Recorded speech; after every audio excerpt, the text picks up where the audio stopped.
Barbarians are fierce bastards who live in an icy wasteland crawling with monsters. Their only food is monster meat, and they're strong as hell, strong enough to tear monsters apart with their bare hands. They're so terrifying that just looking at them is enough to make people lose their minds. Our MC ends up in the body of one of these barbarians. He basically becomes Saitama, able to blow up monsters and even mountains with a single punch. He lives with barbarians for quite a while, until he gets fed up with their ignorance. That's when he decides to find at least one sane person to talk to. But who would be crazy enough to enter those monster-filled frozen lands? A noble's carriage and escorts are passing through the white wasteland for some reason. One of the mercenaries complains of the freezing cold, and a blonde, muscular captain tells him to wear more clothes unless he wants to freeze to death. Another person joins in with the protest, arguing that it is a foolish plan to cross this land, even if the prize is hefty. The blonde captain shuts them up, arguing that they had all already signed up for the mission. The other guy replies that they never thought the situation here would be this bad. Inside the carriage, a butler asks the noble lady of the Akasha family if she is all right. Milena replies with a yes, while an escort outside complains he is going to freeze. The butler finds the intervention pretty rude. However, Milena stops him from being so harsh, as they are the ones who have volunteered as escorts. She even asks the butler to let them in for a while, but the old man refuses, reminding her about the dangers inside this white wasteland. When Milena asks if he means the monsters, the butler tells her about the legend of the emperor who wanted to claim the entire world. For this purpose, the emperor traveled inside the white wasteland alongside numerous warriors and soldiers to conquer it. He stayed there for many decades, and just when his empire collapsed, he returned alone with a stick in his hand.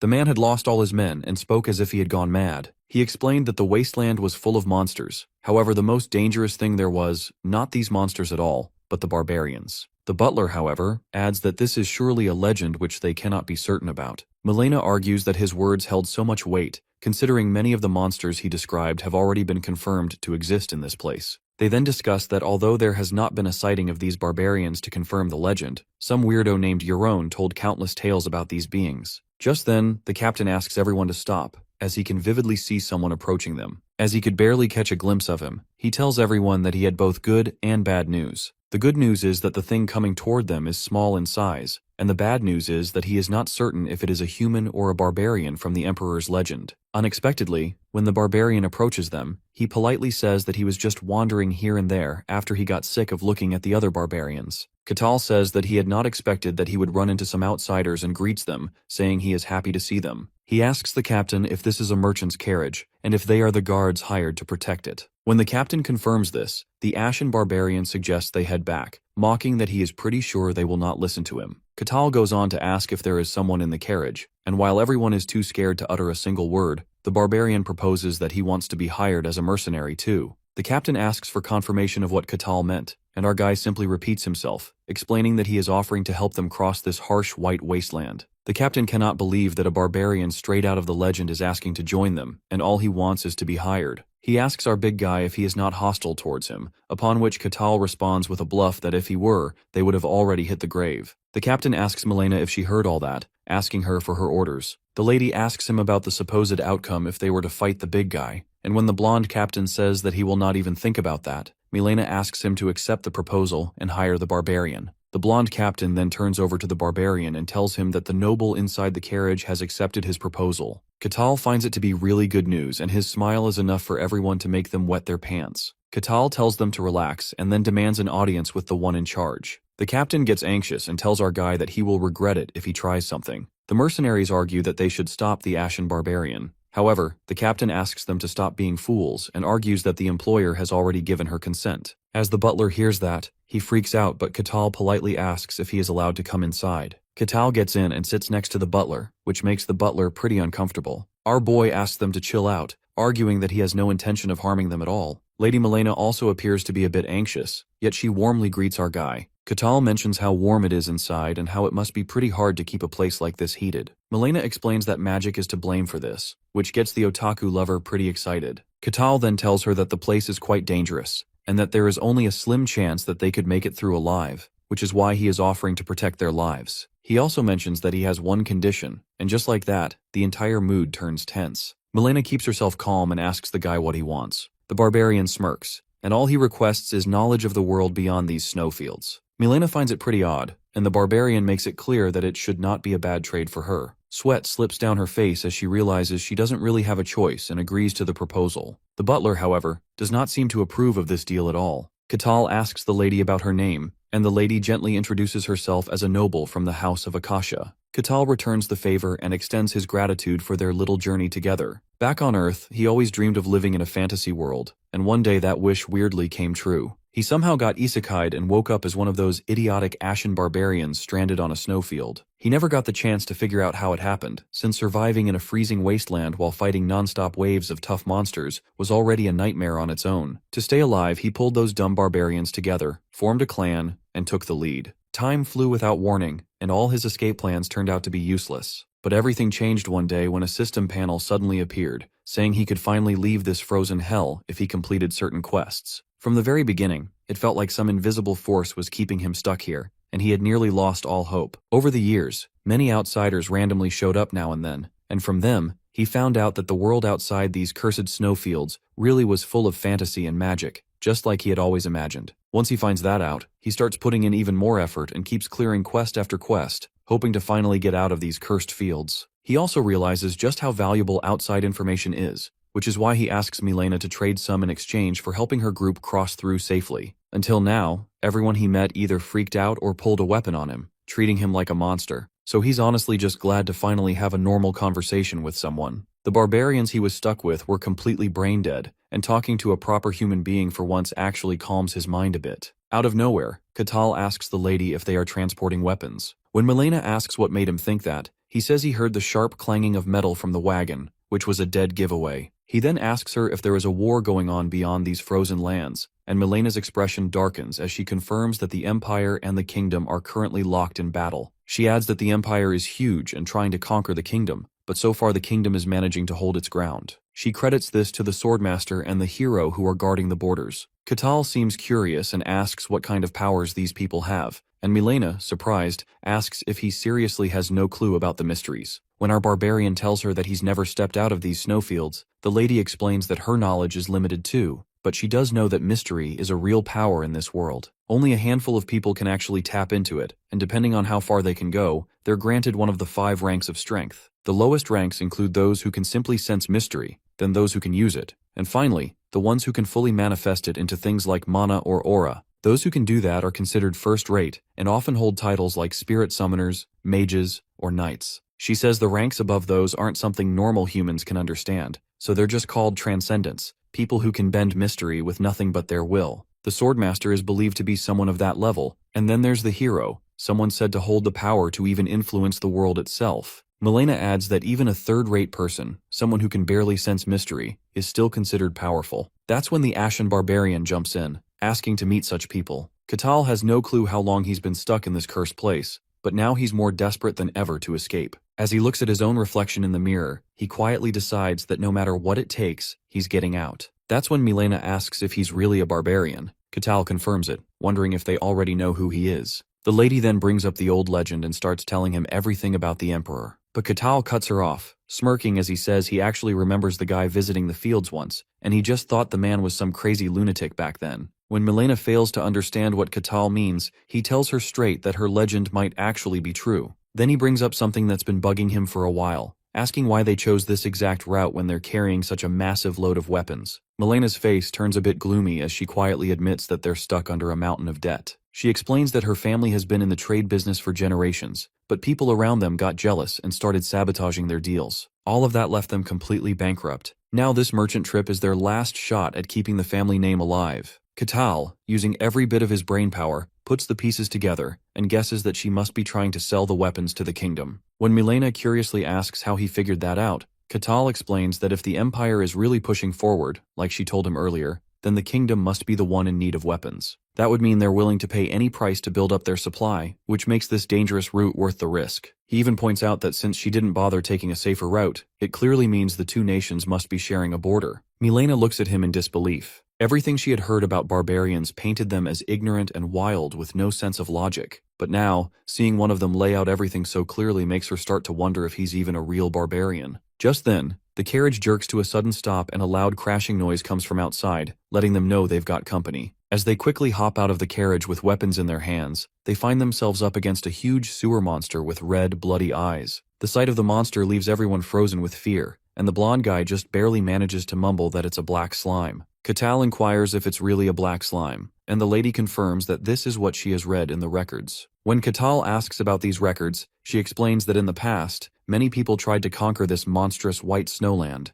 but only a few survived to tell the tale. They mention the names of these beasts in their books, and the black slime is definitely one of them. Then, our blue-haired lady asks Katal if he knows about the monster. He replies with a delightful smile that they are quite chewy and delicious enough to be used as a bite of joy. With a disgusted face, she asks him if he really treats it as a meal. To this, he interrogates if she wants to eat it and tells her to go catch it herself, to which she hesitantly denies the offer. The next instant, the monster approaches them, as if it were waiting for their conversation to end. This creates panic, and the already terrified lady calls out Katal's name, but he shows no sign of concern. With an expressionless face, he states that they made a deal that he would protect their lives, and he won't do anything unless they are truly in danger. The lady, already terrified, asks what he means by that. Katal replies with a smirk that these guys can easily handle a beast of this level. Moreover, he wants to assess what outsiders like them can do. The slimy monster appears in front of the guards. The blonde captain orders his men to deploy their shields to defend themselves. A mercenary quickly follows the order, and the shield doesn't seem to work for a second before the poor guy gets pushed back. The guy with the ponytail jumps at the monster, but he gets thrown back badly as well. His weapon slips from his hand and falls to the ground, and he even spills some blood from his mouth. The captain shouts to his subordinates that the slime can only move in one direction, so they should scatter and work in sync with one another. Upon hearing that, the man in the green cloak charges midair and makes a successful hit on the monster, followed by a second swing that actually deals some serious damage. Seeing the monster weakening, the captain strikes it again with his sword and commands them to look for its core, as these minor attacks do nothing to it. With successive multiple attacks, they finally manage to find its core,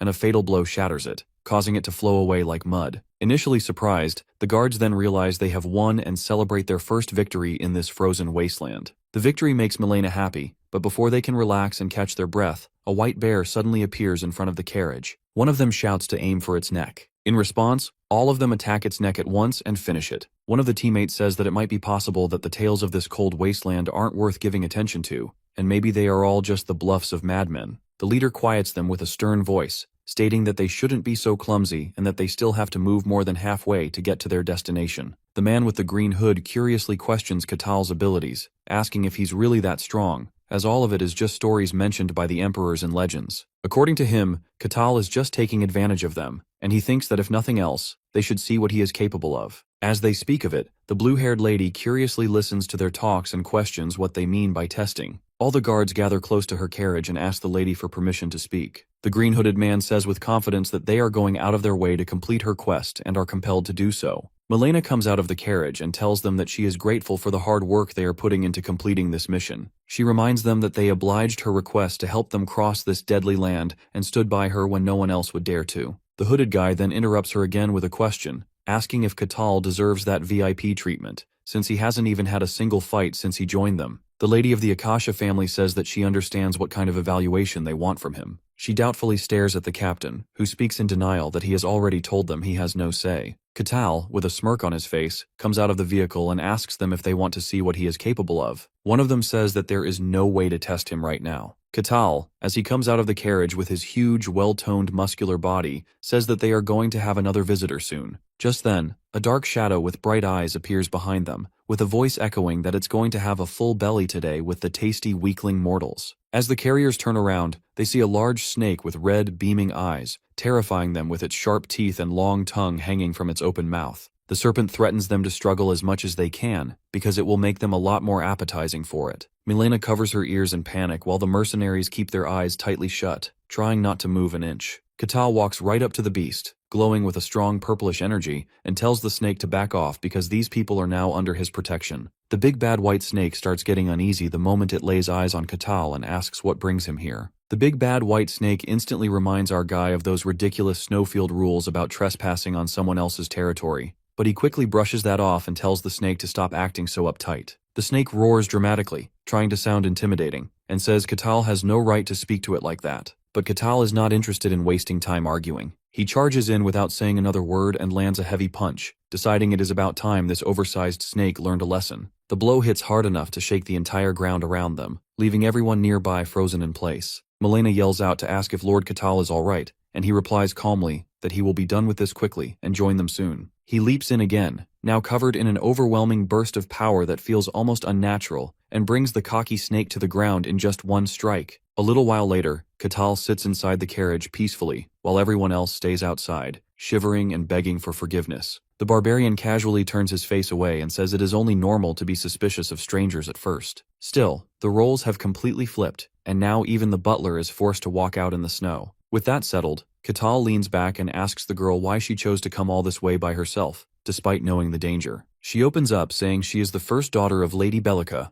one of Lord Kasakakasha's concubines. Her mother had been married into the family just to fill a political gap and was discarded once she had served her purpose. She says that neither of them is treated as real family members and that they are seen more as disposable servants than anything else. Even though she had not planned to share everything, it all spills out without her meaning to. She says she took on this harsh journey to make an impact and a name in her family. Catal smirks and says she is clever and ambitious, and a little greedy too. Before the conversation can go deeper, the mercenary captain loudly announces that they have reached the destination and that there is green land ahead. As everyone starts preparing to part ways, the blue-haired lady thanks Catal for everything. He asks how she plans on returning, and she says that she will travel through the Empire when the time comes. Before leaving, she mentions something he said earlier in the carriage about her being smart, and he repeats it without hesitation. He then lays out her entire plan, connecting every dot without missing a beat. He says she wants to make her place in the family and eventually rise to the top. She nods in silence, and to Catal, this story feels a little too familiar. A child born to a concubine who wants to rise above the title and be recognized as part of the main bloodline. He has seen it all before during his life as an otaku.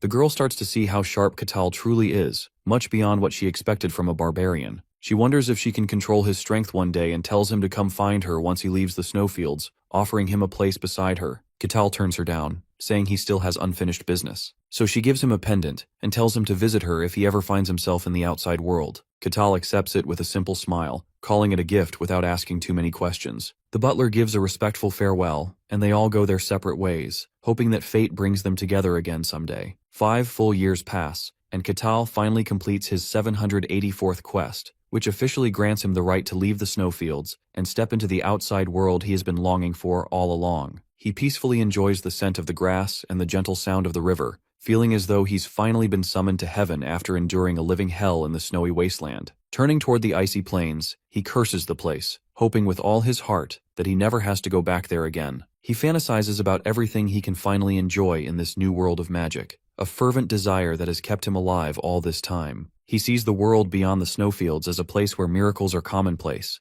and his gaze lands on the first civilized village he has ever encountered. He recalls talking to those idiotic barbarians back home about building a proper shelter, but they were entirely clueless, preferring to simply sleep in dug-up snow for protection from the elements. Having sorely missed the structure of human civilization, he wonders how he should go about greeting the people of this new world. He decides to act like a gentleman and walks toward the village. Meanwhile, in the village, an old elven geezer is telling the other elves that this place is now their new home and asks them to unpack their belongings. One of the elves asks if the place is truly safe, and the geezer explains that he has chosen a remote area where humans cannot possibly reach. He further explains that the nearby snowy fields make it a place no one would ever dare to enter, and they don't even need to worry about monsters, as there are no records of anyone ever coming out of those fields. The geezer also adds that they have placed a powerful barrier that makes the village look like an ordinary forest, hiding its true appearance. He says they created it after working for months with ancient elven magic and is absolutely sure no one can come near them as long as the barrier holds. On top of these measures, they even have a powerful elven queen who could protect them from anything.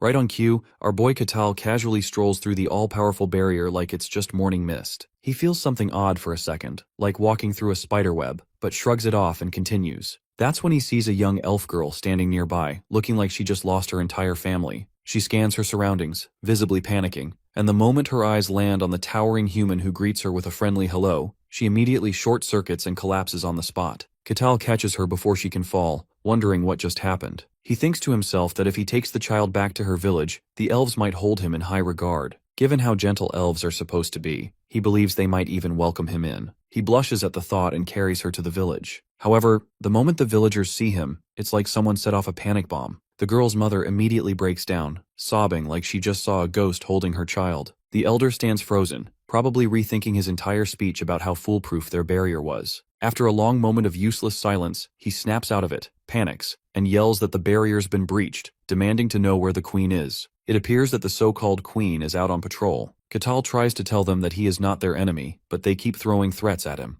The geezer thinks of a million possibilities, like the human having come to raid them with full preparations, or having been tracking them for a while. As the poor barbarian is accused of being a kidnapper, he wonders how he can clear up the misunderstanding. He gently wakes up the little kid, who is still in tears, and tells her to go to her parents. All the kid sees in him is a monster, and she runs off crying. Catal, however, is left shocked, as he always thought he looked pretty decent. He tries to explain to the persistent idiots that he is not their enemy, but the old geezer instead argues that the hostage has been released and orders everyone to attack. The poor barbarian stands there in shock as none of what he says seems to get through to the elves, even with their famously big ears. The elves seem far more savage than Catal had ever imagined, and whatever legends he had once heard about their peaceful nature now feel completely misplaced in this moment. Still, he chooses to brush it off as nothing more than a natural reaction to an unexpected intruder. Arrows continue to rain down on him in relentless waves, yet every single one bounces off without effect. Then, with a simple clap of his hands, Catal unleashes a force so powerful that several elves are blown off their feet, sent tumbling through the air like leaves in a storm.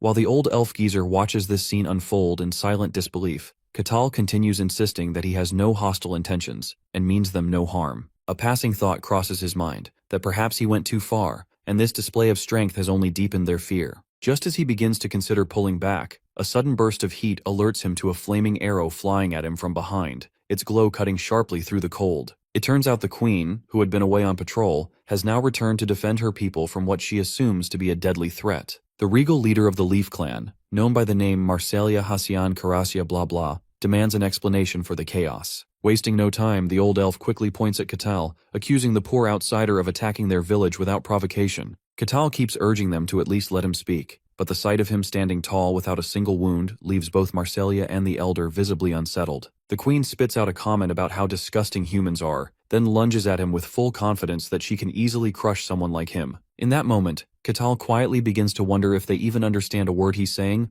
or if they're deliberately choosing not to. He suspects their harshness may come not from fear, but from a deep-rooted hatred between elves and humans. He recalls from his time in the snowfields that people only start listening once you land a proper hit. As those thoughts pass through his mind, the queen launches an attack that takes the shape of a mighty dragon. Without much effort, Catal punches it straight back, and the impact tears through the space around the queen, leaving him wondering if he should start holding back a little. The elf queen takes the hit and crashes down, realizing that this guy has to be above the level of a transcendent. Gritting her teeth, she tells her people to run while they can, staying behind herself in an attempt to slow the barbarian down. She yells at him, calling him a human, and acknowledging his strength, but she also swears not to let him succeed in whatever twisted purpose he came here for. Catal finds himself completely ignored once again, slowly realizing that things have now gone from bad to worse. As her final move, the queen summons a blazing bull spirit named Piego, fully confident that this creature will take care of the intruder. The poor barbarian, though, lights up with joy at the sight, as every monster he fought in the snowfield was ugly and weird,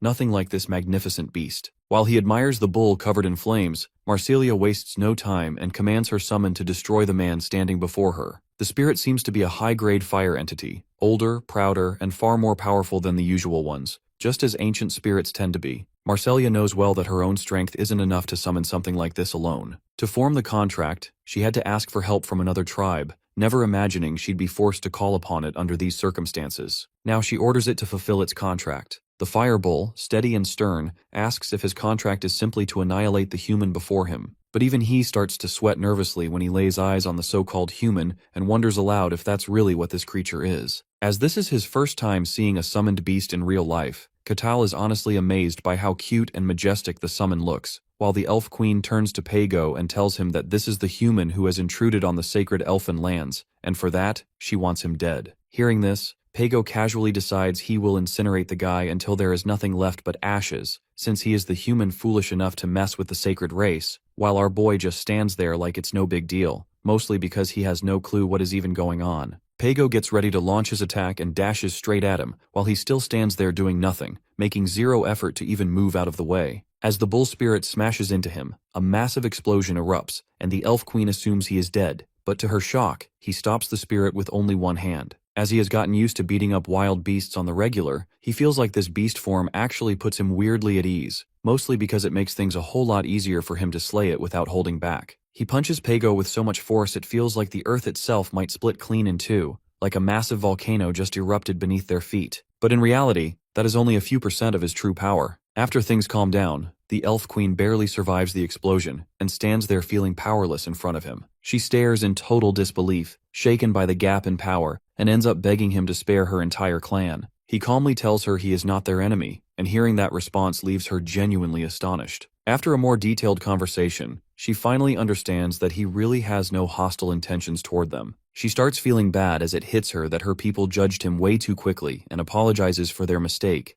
thinking they have seriously insulted the very person who just brought one of their children safely back home. Katal acts like a total gentleman and says it is all good, explaining that since they were pushed here by humans, it made sense to see someone and assume they were the enemy. Still, it is a little sad that no one gave him the chance to talk it out. The queen is still confused and asks if he really is not one of the humans chasing after them, and he tells her this is actually his first time even seeing an elf because they do not exist in the white snowfields. Hearing the name of the snowfields surprises her, and he adds that outsiders call him the Ashen Barbarian of the wasteland. The queen is completely stunned, since she never thought any normal person could survive in that kind of place, and she then asks if others might also be able to leave the wasteland like he did. Our boy says he is not entirely sure, but he seriously doubts that anyone else besides him can pull off something like that. He believes there are fixed, definitive rules in the wasteland that even monsters like the Great Serpent cannot break, but for some unknown reason, he is able to bypass them through quests, and that has to be an incredibly rare exception. The queen breathes a sigh of relief after all that,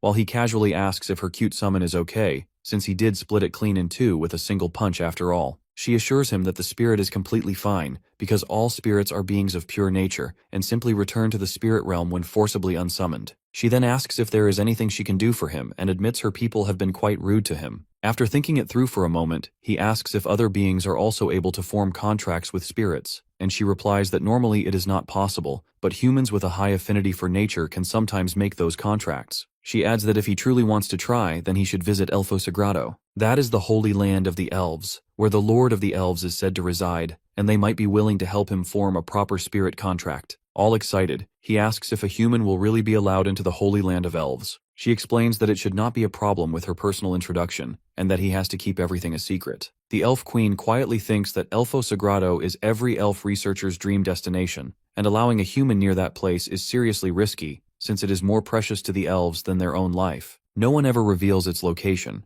but she decides to trust him and hands over a glowing crystal to take with him. She tells him that the Elf Lord will test his worth, but she is confident he will pass, and wishes him good luck. She then formally introduces herself as the Queen of the Leaf Tribe, Marcelia Carusia, and asks for his name, which he gives as Katal the Barbarian. After confirming the location, he dashes through the forest straight toward it, quickly closing in on the border of the Varkan territory under the Kingdom of Gehent. The guards on watch start to panic when they spot a giant cloud of dust racing toward them at ridiculous speed, and they rush to get ready for battle. He tells the guards that he is genuinely pleased to meet them standing. Hearing that, the scared guards recognize right away from his gray hair and the large scar on his chest that he is the infamous Ashen Barbarian. They immediately warn him to stop where he is, or they will attack if he takes another step forward, but he tells them to chill out, explaining that he is not their enemy in any way. The guards ask what exactly he wants, and he simply points toward the wall, which understandably leaves them a little confused. Seeing that, he explains that all he wants is to visit the domain for a bit and nothing more. Inside the Knight Captain's office, the captain asks if his only goal is to pass through, and he replies that he also plans to stay for a while, though he is honestly not sure how long that stay will last. Then, the captain asks for his name, so he introduces himself as Katal, and when he asks our boy if he has anything or anyone to verify his identity, he says no, until he suddenly remembers the crest given to him by Milena. He shows the crest to the guard and casually asks if it is good enough to prove who he is. The guard doesn't recognize it, asks what it even is, so he explains that it is the crest of the House of Akasha, which was given to him by someone of that bloodline. The captain mentions that they must be the merchant family from the Denian kingdom, and Katal asks if he knows them. The captain says it is a rising house that has been growing rapidly since the new head took over recently. Though the guard says the crest does not look fake, he adds that he still cannot verify his identity properly since the crest is not from the kingdom of Gehentra. Even so, he agrees to let him pass, but only on the condition that they first confirm he poses no threat to the domain. The guard explains that 3 other people are also trying to pass through, and he must form a temporary party with them to clear the nearby dungeon outside the domain. He thinks that the condition sounds really easy, so he accepts without complaint, and the guard adds that the other rule is to report everything that happens inside. After hearing this, he immediately figures out that they are making the group observe each other so they can secretly evaluate if anyone seems suspicious. The guard looks genuinely surprised that he picked up on all that and asks if he is really a barbarian, since he always thought they were just a brute race, and this is the first one he has met who actually seems like him. The guard says they should get going now that everything is clear. The scene shifts to an old man named Alessandro Tyrannus, a self-proclaimed paladin, who finds it absolutely tragic that he has to enter a dungeon with a rat who steals people's pouches, even if the law allows it. The thief in question, Casson Hark, gets annoyed hearing the old man complain and asks if Tyrannus is mad at him for no real reason just because some random thief scammed him once and ran off with his life savings. That comment sets Tyrannus off, and he gets irritated that a petty thief dares to insult a paladin like him, but Cassan shoots back that he is not even a real paladin, because if he was then, he would not be here in the first place. He also says Tyrannus is just another bottom feeder who clings to the title because his name sounds dumb. Tyrannus becomes visibly mad on hearing that and points his sword at the thief, but Cassan asks if he seriously thinks that his beat-up armor is going to save him. Right as they are about to start fighting, the cleric Hayes politely asks them both to stop, and they listen even though they clearly want to throw down. Hayes starts wondering if it is really okay to dive into a dungeon with these two maniacs. As the minimum number of people required is 4, that means another person still has to arrive before they can go inside. Suddenly, the door opens and the guard steps in, announcing that their final member has just arrived. The thief jokes that hopefully it is not another whack job like the so-called paladin, and the guard just tells him to go look for himself. As Catal enters the room with a quiet but dominating aura, all three of them feel chills and freeze up, overwhelmed by fear as he casually walks in. With a cheerful smile that does not match his build at all, he tells them it is nice to meet his new party members. While everyone is still processing, the guard steps back and says they should talk things out among themselves since he will return shortly. After that, our boy suggests they start with introductions and says that he is Catal the Barbarian. Then he turns to Cassan, who nearly chokes as he says he is a thief, while Sir Tyrannus announces that he is a paladin. Catal gets excited on hearing that because he knows paladins usually use holy powers, but Tyrannus quickly lets him down by saying he is a special kind of paladin who cannot use any of them. Next, the lady shyly introduces herself as Hayes, a cleric who serves the god Colossia. He asks why she is hesitating so much even though clerics are proud of their job, and she explains that it is because Colossia is the lord of lies and deceit, which makes him not very popular among the others. As they continue talking, the captain opens the door again and tells them they will be heading out now if everyone is ready to move. The whole party follows him without delay, and they finally arrive at the entrance of the dungeon. There, the captain shows them the front of the dungeon and explains that it is a 3-floor dungeon filled mostly with undead monsters, and their mission is to clear it completely and return with the required proof. With that, Catal kicks off the raid and casually asks Cassan if he has a plan in mind. Hearing this, the thief suddenly gets nervous and addresses him as Sir Catal, so our boy tells him to drop the Sir since they are a team and should leave behind all formalities and fancy titles. Cassan hears that and decides to just act normal, so without hesitation, he says Catal and the warrior will hold the front lines, while he checks for traps and the nun supports them all from the rear. Catal is honestly impressed by the clean formation, and the other two agree as well, so with that, the team begins their exploration. Inside the dungeon, Hayes quietly thinks to herself that the place is far too dark, while the thief gets suspicious because there are none of the usual traps or tricks around. Suddenly he tells everyone to stop moving because there are monsters nearby. He cannot see anything clearly, but there are bone fragments scattered on the floor, which are the remains of skeleton monsters that attack if anyone steps too close. Kaysan thinks the guards probably knew this dungeon was dangerously difficult, so they lied about it being a simple identity test, and are just using the dungeon as a tool to quietly eliminate any suspects. Catal acts like he has no clue what is going on, so Cassan breaks it down for him, explaining that skeletons are undead monsters that keep moving even after losing their limbs, and since they are all bone, their defense is naturally really high. He tells Hayes to get her powers ready and signals Tyrannus to prep his shield, also advising Catal to be careful because this dungeon is going to be way tougher than they first thought. Cassan tells everyone that they should focus on distracting the skeletons so he can find an opening and strike their necks, since that is a weak point and the only way to properly kill a skeleton. As Catal steps closer to one of the skeletons, it suddenly rises while the others prepare for a fight, but instead of attacking, he casually slaps it so hard that it turns to dust on the spot. Everyone just stares in disbelief, and Catal turns to Cassan with a big smile, saying he was right about them going down if you hit the head. But poor Cassan just laughs in confusion, because that is definitely not what he meant by hitting the head. Skeletons are made of solid bone, and they are further reinforced by dungeon mana, which makes it practically impossible for an average swordsman to slice through them in one hit. The only real way to beat them is by repeatedly striking the neck bones until they snap, and crushing a skull should not even be possible through regular means. Cassan already knew the Barbarian is strong, but this level of power is way beyond what he expected. And now he seriously questions if Katal is even human. Everyone just stands around staring at the pile of dust, while our boy simply says they should keep moving. Slightly spooked, they all hurry toward him the moment he gives the order. He tells them there is no need to rush, to which Kassan agrees, though Tyrannus and Hayes are both just praying they make it out alive. As they continue exploring the dungeon, Katal suddenly spots a skull lying on the ground along with a few more skeletons nearby. The other three brace themselves, thinking this time they might actually have to help out. Just then, Katal turns to them and politely asks for a favor. All three act confused, wondering what kind of favor he would need from scrubs like them in this situation. He tells them that he wants to deal with the skeletons on his own, since there is something he wants to try out. Kassan just shrugs and says he can do whatever he wants, and Hayes and Tyrannus also give him the go-ahead. They stand back, wondering what kind of experiment he is about to run, while Katal flashes them a quick thanks. As one of the skeletons rises up, Katal is completely fascinated by the way it assembles and wonders out loud how it is all put together. The skeleton goes in with a full swing, trying to slice him with its sword, but Katal effortlessly catches the blade between two fingers and breaks it like a twig. He asks what the skeleton is planning to do now, but it does not hesitate at all. It jumps high and goes for another attack. Our boy dodges the strike smoothly, grabs the skeleton's arm, and asks the scrawny thing what will happen if he does this. He slams the arm into the floor, turning it to dust, and the skeleton just stands there staring at its missing limb in visible confusion. Then it tries to act cool, kicks the sword up into the air like a gangster, and grabs it in its other hand to fight for its undead life. But Katal's Nagatoro tier bullying doesn't stop there. The skeleton charges again, but our barbarian grabs its remaining hand and rips that one off too, instantly reducing it to dust like the first.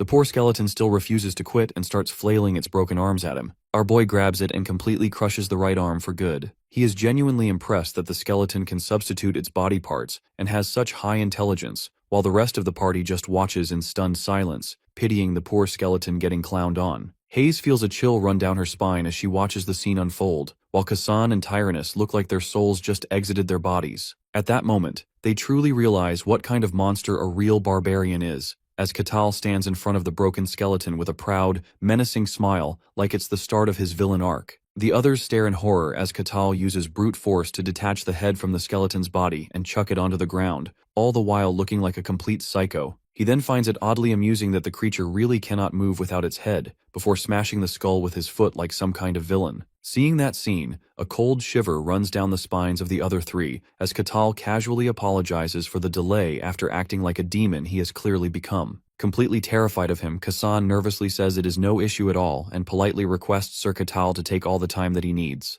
Our boy just nods, not understanding the situation, and says he is glad they are being so polite to him. With that, he says they should head deeper again, and the other three quickly agree with him like they are hostages at gunpoint. After exploring for a bit more time, they finally reach the stairs that lead down to the second floor of the dungeon. Once they enter the new floor, Kassan suggests they take some rest before exploring any further. Katal agrees and says it would be best if they all rest for a while. Hearing that, Kassan is honestly overjoyed that Lord Barbarian has benevolently granted his humble request. While they are resting, the three of them sit in one corner of the room while Katal quietly sits in the other, and no one really says anything. Then, out of nowhere, our hero tosses out that he wants to ask them something about the dungeon. All of them instantly get alerted and ask what he wants to know. Our boy looks a little embarrassed but still admits that his knowledge about this kind of thing is really minimal, so Hayes panics a bit and tells him that having the desire to learn is a virtue, and she herself is pretty thirsty for knowledge too. After getting the go-ahead, Katal says this dungeon is situated really close to the territory, and asks if there are any concerns about the monsters inside escaping.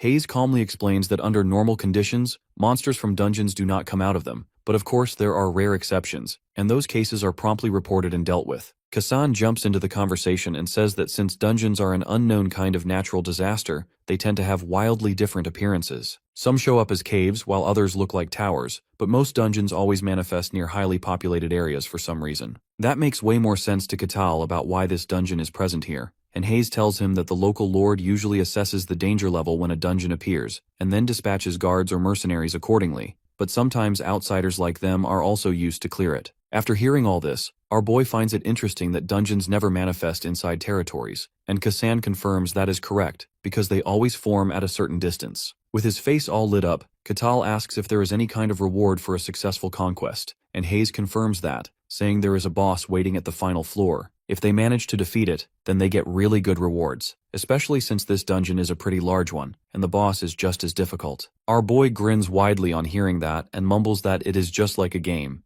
and when the nun gets curious about what he means by that, he dodges the question by saying he was just talking to himself. Then, he says that he wants to ask one more thing and then inquires who exactly is the one who creates these dungeons. Genuinely surprised by the question, Hayes tells him that no one really makes them, as they are considered natural phenomena. But our boy explains that there are still way too many odd details if that is really the case. The first thing is how they always appear near populated places, almost like they are demanding to be explored. It feels more like they are tempting people with treasure, which sounds way too deliberate for something natural. Hayes thinks what he is saying actually makes a lot of sense, but she admits she never really thought about it that way. Kassan also agrees it sounds suspicious, but says that since it was taught as a truth of their world, so he never questioned it either. It is a well-known fact, so there was no reason to doubt it, but the thief wonders how this barbarian is smart enough to question the truths of the world. From what he knows, barbarians are supposed to be brainless savages, but Katal clearly does not fit the description of a typical barbarian. Our boy finds their insights quite interesting, and then asks if everyone has rested enough. After they all reply that they are ready to move on, he leads them deeper inside to continue the dungeon exploration. After wandering around for quite a long while, they suddenly stumble upon a treasure chest. Kassan explains that it is a proper treasure chest, and it is one of the rewards hidden inside labyrinths, but you can only claim it if you are able to unlock it first. The thief looks at the chest and thinks that to open something of this quality, you would need someone who is a master at lockpicking. Since someone with that level of skill would have no business in a place like this, he figures they will probably have to abandon the chest altogether. But Katal tells him to go ahead and open the lock since this is a treasure chest, and that is literally his whole thing as a thief. He repeats that it is his only job in their team,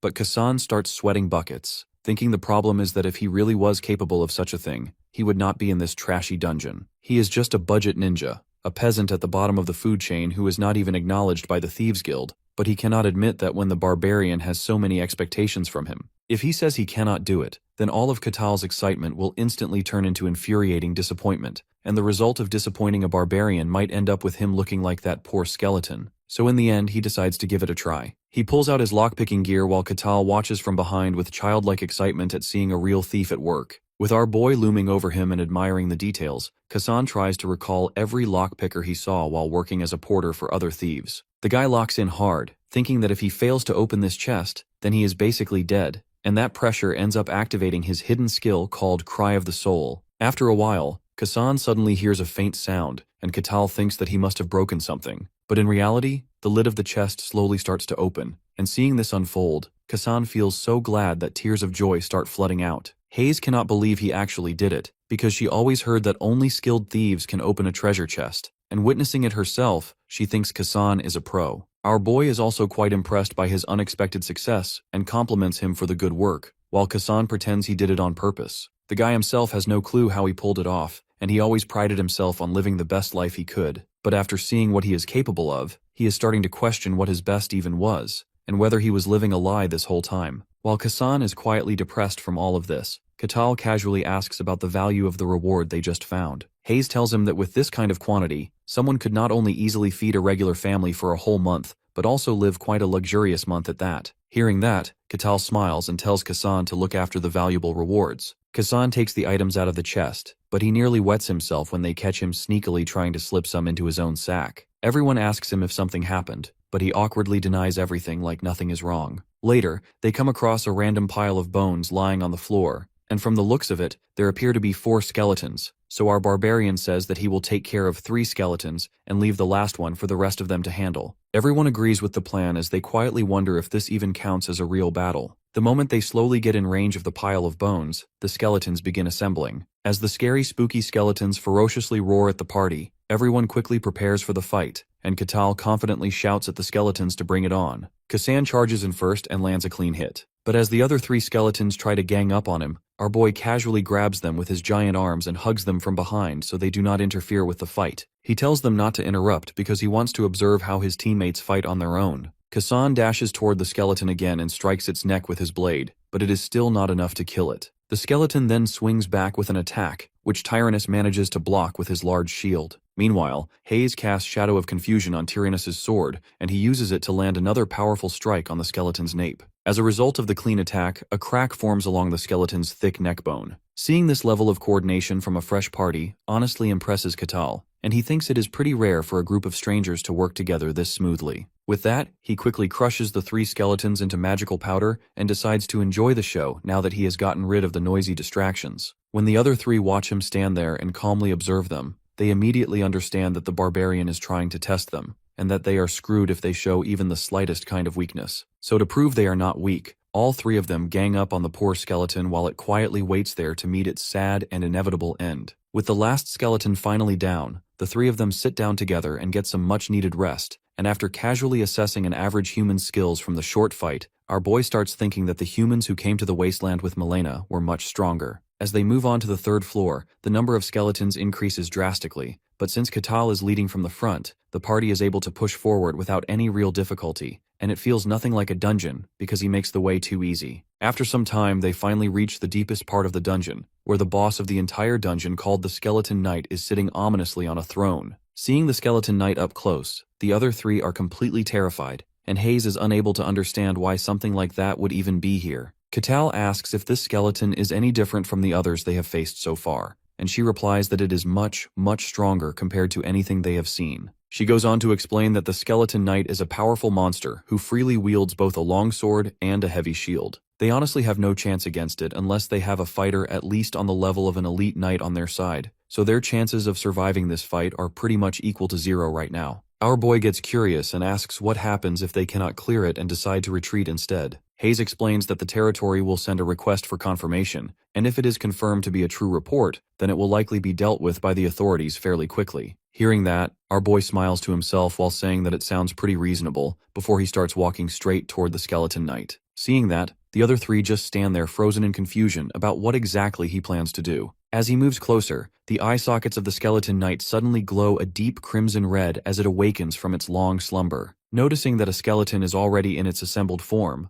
our boy realizes the boss is different from the rest. Just then, the boss pulls back its sword, and Hayes quickly figures out what it is planning to do, so she immediately casts a barrier to protect everyone from the massive energy beam that fires from the Skeleton Knight's sword. However, she soon realizes her powers are way too weak, and it does not take long before the barrier shatters completely, leaving only Tyrannus to block the attack with everything he has, while Hayes gasps desperately for air. The paladin barely manages to hold back the devastating blow, but what really catches his attention is that a single strike from a monster has enough raw force to destroy both a magical barrier and a frontline tank, making it very clear that the edgy boss covered in heavy armor is definitely no joke. At that moment, the skeleton stares him down with a deadly glare and suddenly launches itself at full speed. But, like always, he just stands there calm and unbothered, then casually jabs the boss so hard its bones literally vaporize on the spot. After taking a hit with force that rivals a full-speed truck kun, the poor skeleton's upper half flies clean off, leaving everyone in the room standing there with their jaws dropped in complete amazement. Meanwhile, our barbarian casually dusts off his hands and feels just a bit disappointed that it all ended way too quickly. Then, his eyes catch something interesting, and he instantly yells at Casson to come over right now. Staring at the fancy treasure chest sitting at the bottom of the dungeon, he asks the thief if he can unlock it.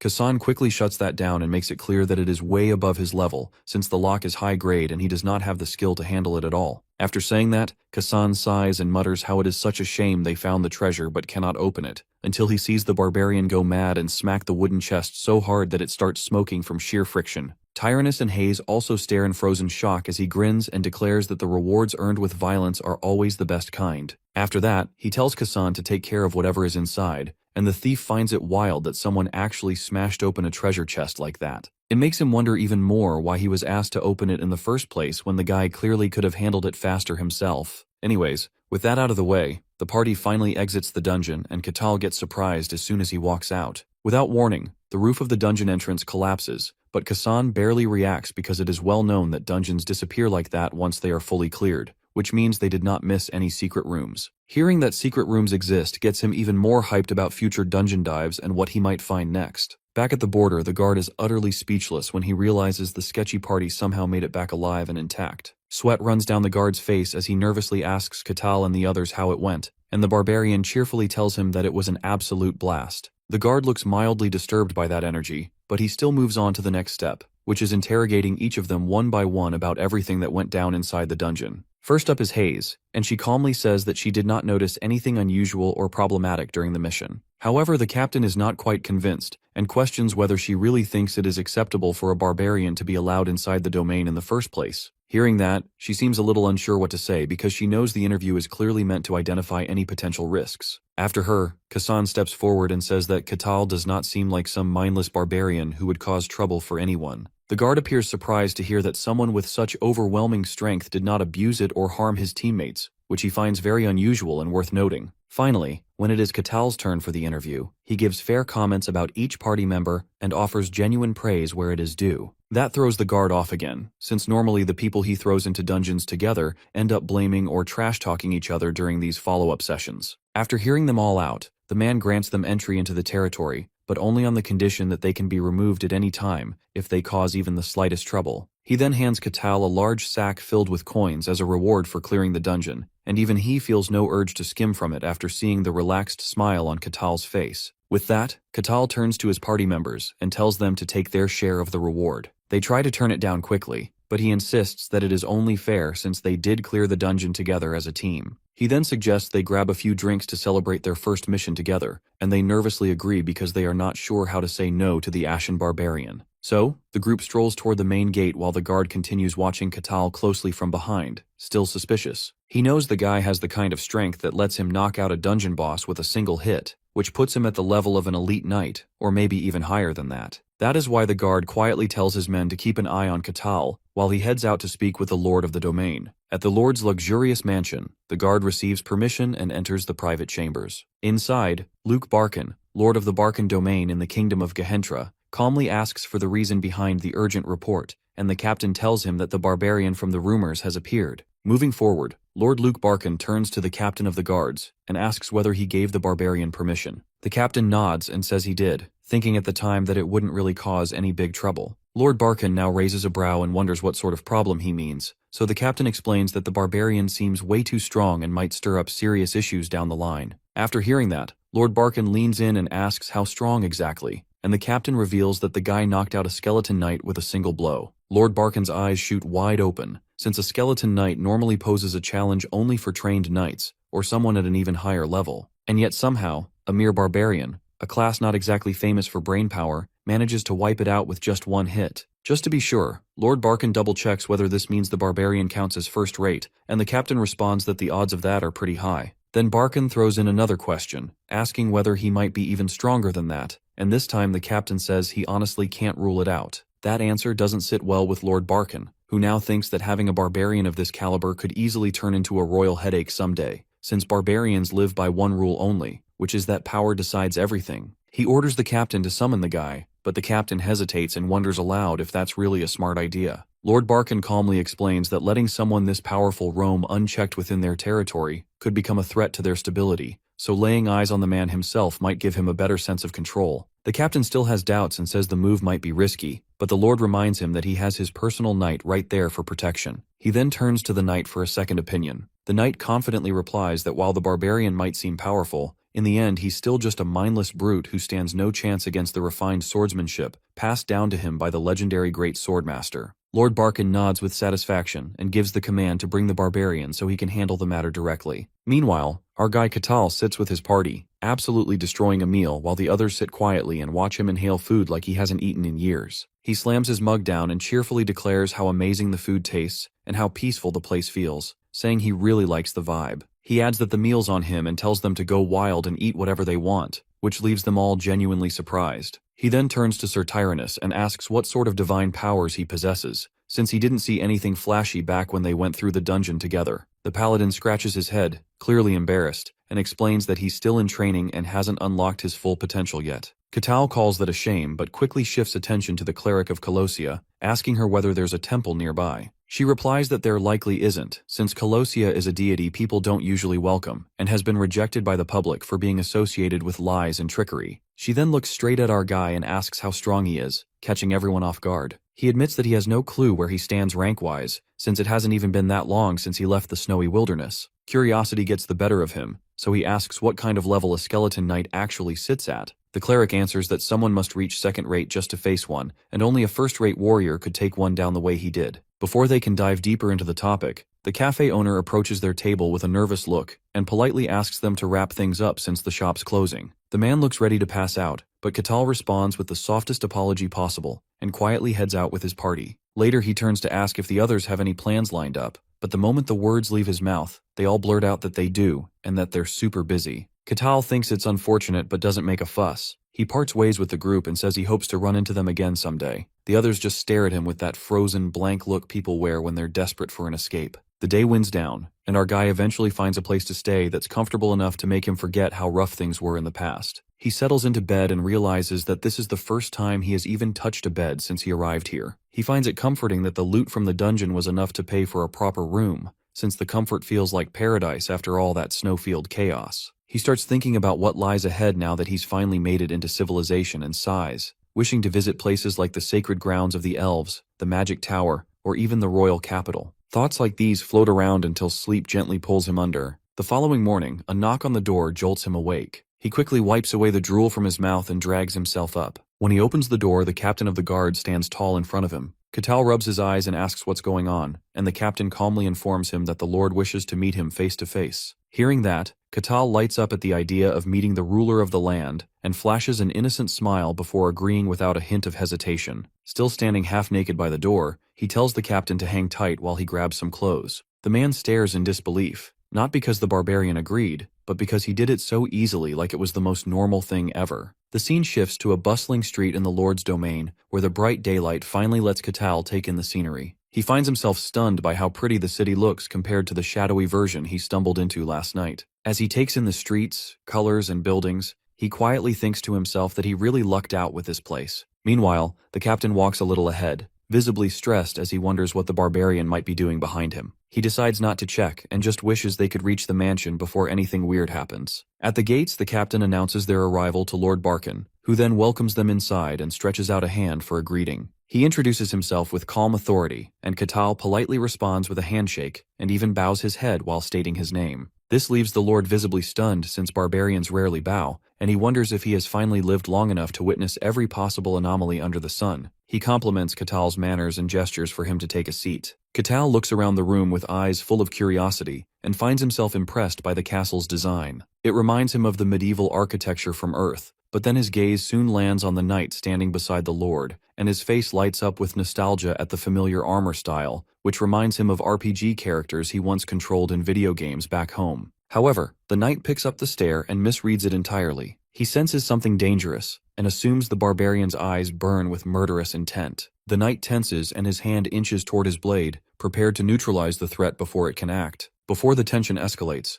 Lord Barkin clears his throat and calmly explains that the purpose of this meeting is to confirm a few details about Catal. Our boy nods without complaint, and the Lord begins by asking where he comes from. Catal, with a small shrug, remarks that it sounds like a question that means a lot to the Lord, and answers that he hails from the coldest place known to man, that is a snow-covered wasteland. His answer leaves both the knight and the Lord speechless. They exchange shocked glances as they realize that Catal might really be the legendary barbarian whispered about in tales. The Lord admits that the story sounds unbelievable, but Catal tells him it was a nasty place to survive in, and whether the Lord believes it or not is entirely his choice. Rather than push further, Lord Barkin shifts the conversation and asks the question that has been sitting heavy on his mind, which is just how powerful this barbarian really is. Catal chuckles at the wording and says that the question makes no sense since even he has no clue what his limits are. After hearing this, the Lord and his knight share another loaded glance, and without skipping a beat, the Lord suggests a sparring match between Catal and his knight to find out the answer. He also throws in a handsome reward while our guy tries to fully process what's going on right now. Meanwhile, the Lord clearly sets the ground rules that it's not supposed to be a fight to death, and hopes the barbarian can actually respect those rules, to which our hero gladly agrees without hesitation. The Lord and the knight quietly stare as Catal gets visibly excited at the idea of facing a fantasy world knight blessed with mystical powers and seeing that power firsthand. But to them, it clearly appears that this barbarian can't seem to contain his wild love for battle, no matter how polite or humble he pretends to act, which unnerves them both on some level. Finally, the long-awaited moment of truth arrives, and the sparring match is held inside an arena where both contestants now stand face-to-face like rivals. The Lord silently hopes that no blood gets spilled, and officially starts off the match by ringing a shiny bronze bell. Meanwhile, the knight tells Catal that he should consider it an honor to witness such refined swordsmanship. Catal agrees and looks calm, But the knight feels that it's an insult for a lowly barbarian to stand so relaxed in front of him like that. He gets into position without wasting time and lunges forward in order to show Catal the massive strength difference between them, and as he prepares to thrust his blade, it suddenly shifts into 3, which takes our boy completely by surprise. The triple blades make him question if it's an illusion at first, but it becomes obvious pretty quickly that all 3 swords are completely real. While our boy dodges each and every strike, he wonders if this flashy move even counts as swordsmanship,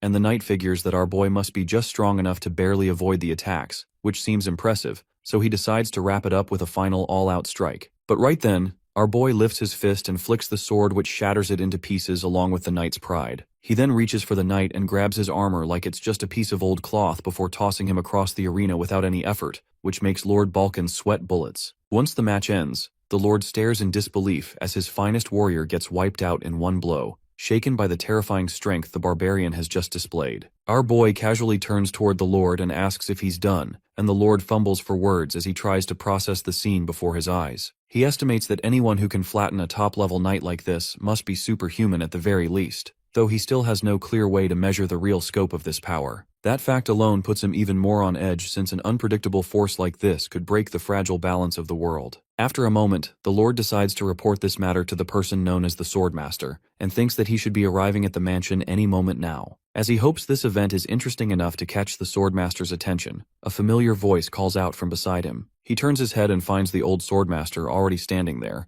which makes him sigh as he mutters that the old man's creepy hobbies still haven't changed. Swordmaster Kane lets out a chuckle and remarks that even someone like him needs a little fun now and then, before getting straight to the point and asking about the matter that dragged him here. Lord Balkan rises to greet him properly and says that it's truly an honor to be visited by someone like Old Master Kane on such short notice. Meanwhile, as the knight lies groaning in his bed, the door swings open and Lord Balkan walks in to surprise him with an unannounced visit. The Lord asks about his condition, and the knight immediately scrambles up and stammers that he should recover in a few days and apologizes for losing. But then Lord Kane steps in and tells the knight that his apology should be directed toward him instead, since the fool of a student managed to lose against some random barbarian. The master takes a glance at his condition and notices that even though the armor got wrecked beyond repair, there is not a single injury on his body. He wouldn't have felt shocked even if the knight had died, yet here he is with nothing more than tattered clothes, which leads him to conclude that the barbarian held back on purpose. Master Kane shares his analysis with them and says that their opponent was not just a brawny brute, but someone capable of controlling his power with remarkable precision. He adds that the man far surpasses the level of an ordinary knight to the point where mercy comes easy, which makes him sure that the guy must at least be operating on a superhuman level. This sends both Lord Balkan and the knight into stunned silence, and Lord Balkan clears his throat before asking what level of strength the barbarian has when compared to the Swordmaster. Kane replies with confidence that even if the barbarian qualifies as superhuman, he still cannot compete with the might of a true Swordmaster. Lord Balkan breaks into a nervous sweat while nodding along as the master continues his breakdown,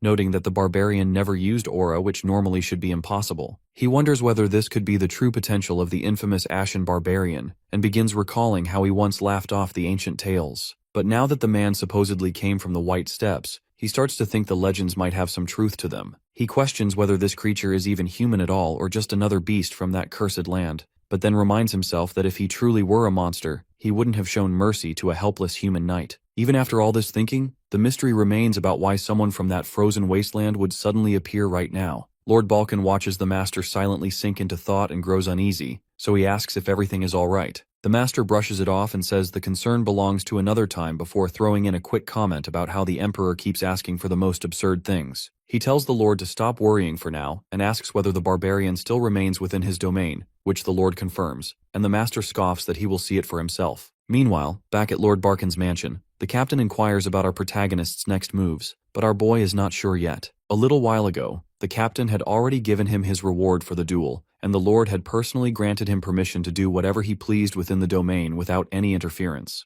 Our boy figures that while he doesn't have any solid plans, it would be seriously nice if they could give him a way to identify himself, so he doesn't have to complete a dungeon every single time he enters a new domain. Hearing that, the captain of the Night Guard explains there are 2 ways a person like him can handle that. He can either get a sponsor from someone with high status, or he can join the mercenaries. For that second option, however, he would need to build a really strong track record at the Mercenary Guild, since most of them are just a bunch of errand runners, so it would probably be a lot smarter for a legend like Catal to find a high-ranking sponsor. But our boy blushes the moment he hears that there is a mercenary guild, because in his mind they are the cool kind of adventurers who hunt monsters to make a living, just like in his dream fantasy. He grins and asks the captain where he can become a mercenary, and the man awkwardly replies that he should go to the guild. With the face of a man in love, our boy asks him politely to lead the way. You see, the mercenaries in this world are a bunch of nomads who roam the earth and take on any requests they can find, a lifestyle some people find romantic. However, most consider them the bottom-tier scum of society because they are sent as cannon fodder to deal with dirty work, like defeating dangerous threats. This sometimes costs these poor people their lives while they're just trying to make a living. Later at the mercenary guild, a merc slaps another one in a fit of rage for making a fool of him. The other guy gets just as angry and tells the scumbag to bring it on. At the same time, the other mercs watch them like it's a wrestling match, and even place bets on who will win. While the madmen fight each other for no reason, a pink-haired guild lady asks her friend Rosa what she thinks about the new recruits. Her blonde friend looks like she wants to shoot herself before the night ends as she replies that they are all a bunch of weirdos. The first one is a crazy man who claims he is a paladin even though he has no powers. Then there is a thief who should be an NPC in Sekiro, and the third is a priestess who is actually the most normal one, but no one trusts her because of the lord she serves. Hearing the disappointing description, the pink-haired lady is left completely speechless. Meanwhile, Rosa sighs deeply and feels genuinely annoyed that she has to spend the entire day at her dead-end job, watching brain-dead monkeys pick pointless fights with each other. She wishes a handsome knight in shining armor would suddenly appear and carry her away from her mind-numbing desk job. Right as she's having that thought, the door dramatically opens, and she quickly snaps back into professional guild girl mode. With the aura of a certified Chad, our boy makes a grand entrance into the guild. All the fighting monkeys in the room suddenly stop dead in their tracks as they realize the ashen barbarian has just stepped inside.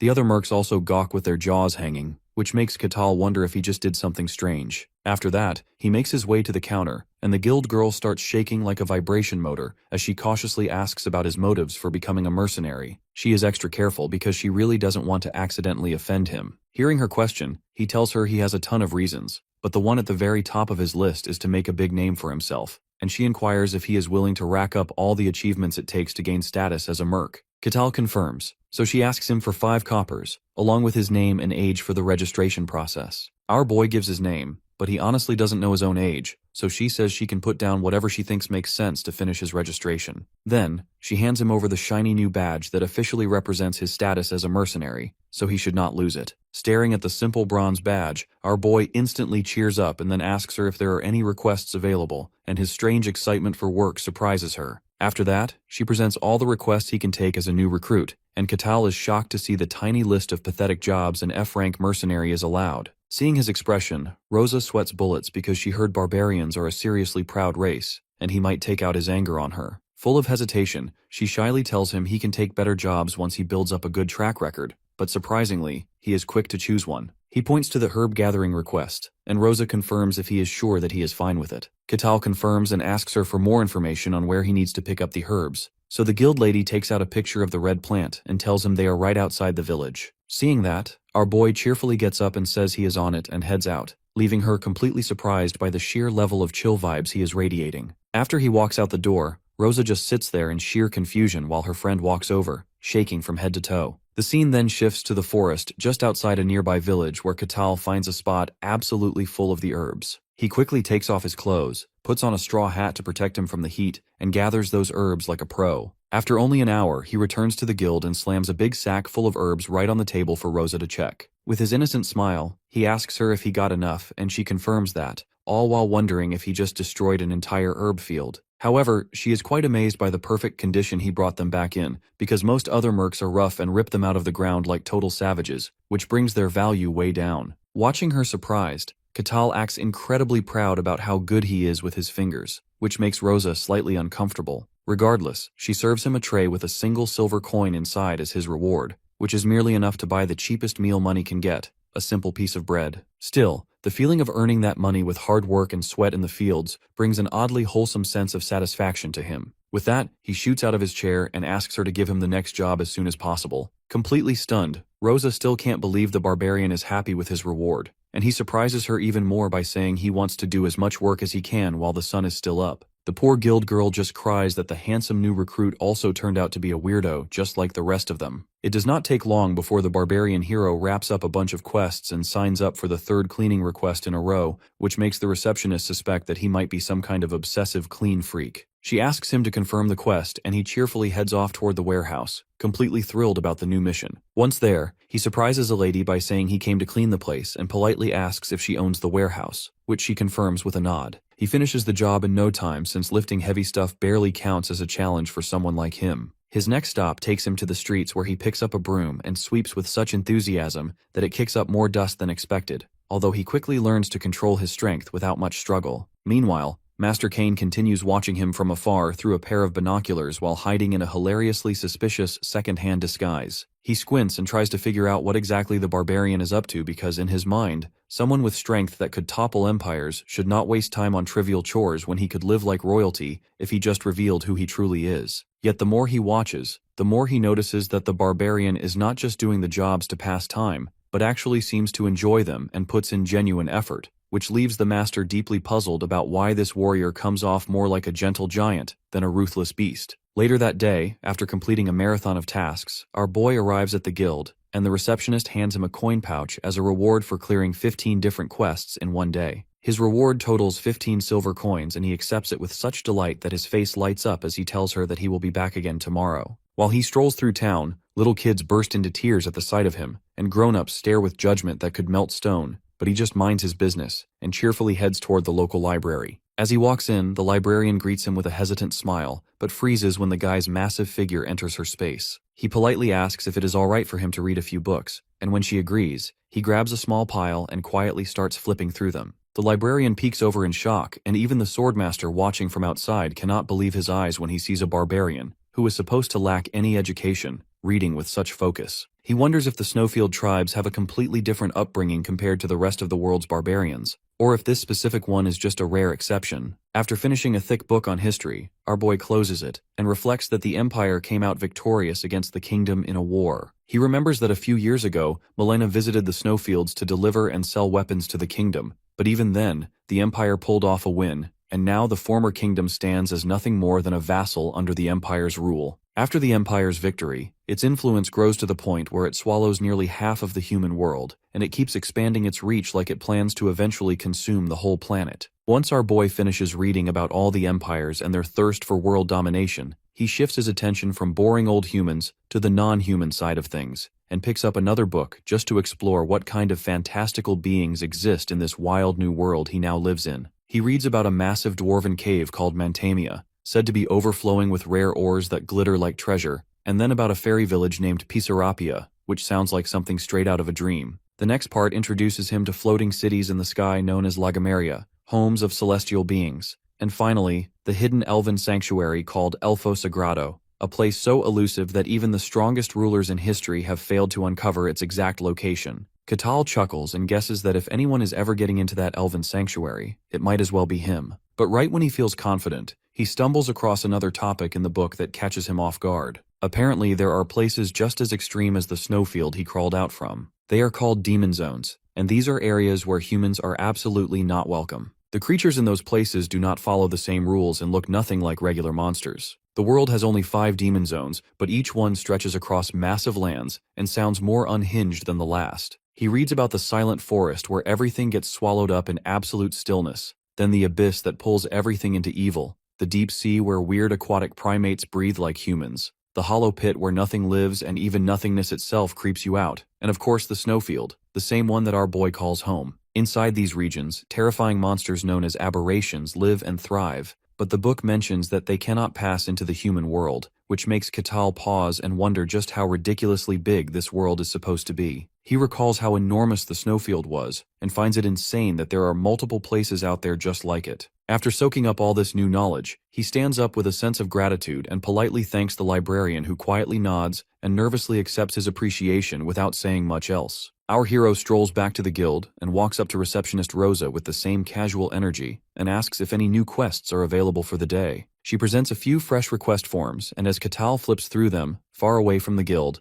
Master Kane finishes observing and finally concludes that the time has come for a direct confrontation with the mysterious Ashen Barbarian. At night, in the middle of the bustling city, he strolls back feeling fully satisfied after managing to complete over a dozen small requests in a single day. He is a little surprised at how all those tiny rewards stack up to a pretty decent amount overall. As he walks alone through a quiet street under the dim moonlight, he thinks to himself that, at this pace, becoming a world-famous mercenary, is just around the corner. However, he remains blissfully unaware that a certain hooded mustache is already waiting for him just around the turn. Suddenly, the hooded geezer steps right into his path and locks him in with a sharp stare. As the swordmaster stands there trying to look all mysterious and cool, our boy casually points out that he knows the old man has been tailing him all day, which leaves Master Kane visibly shaken. He asks what exactly the guy wants from him now. Master Kane is stunned into silence because, in his mind, there is no way someone with ordinary senses could have noticed him, as he was confident his stealth had never failed him before, no matter how sharp the target. Just then, he gets hit with another shock when my guy reaches for his weapon and wonders out loud if the old man is actually a bandit. When he gets no answer, he starts thinking it is kind of impressive that someone managed to sneak past city security,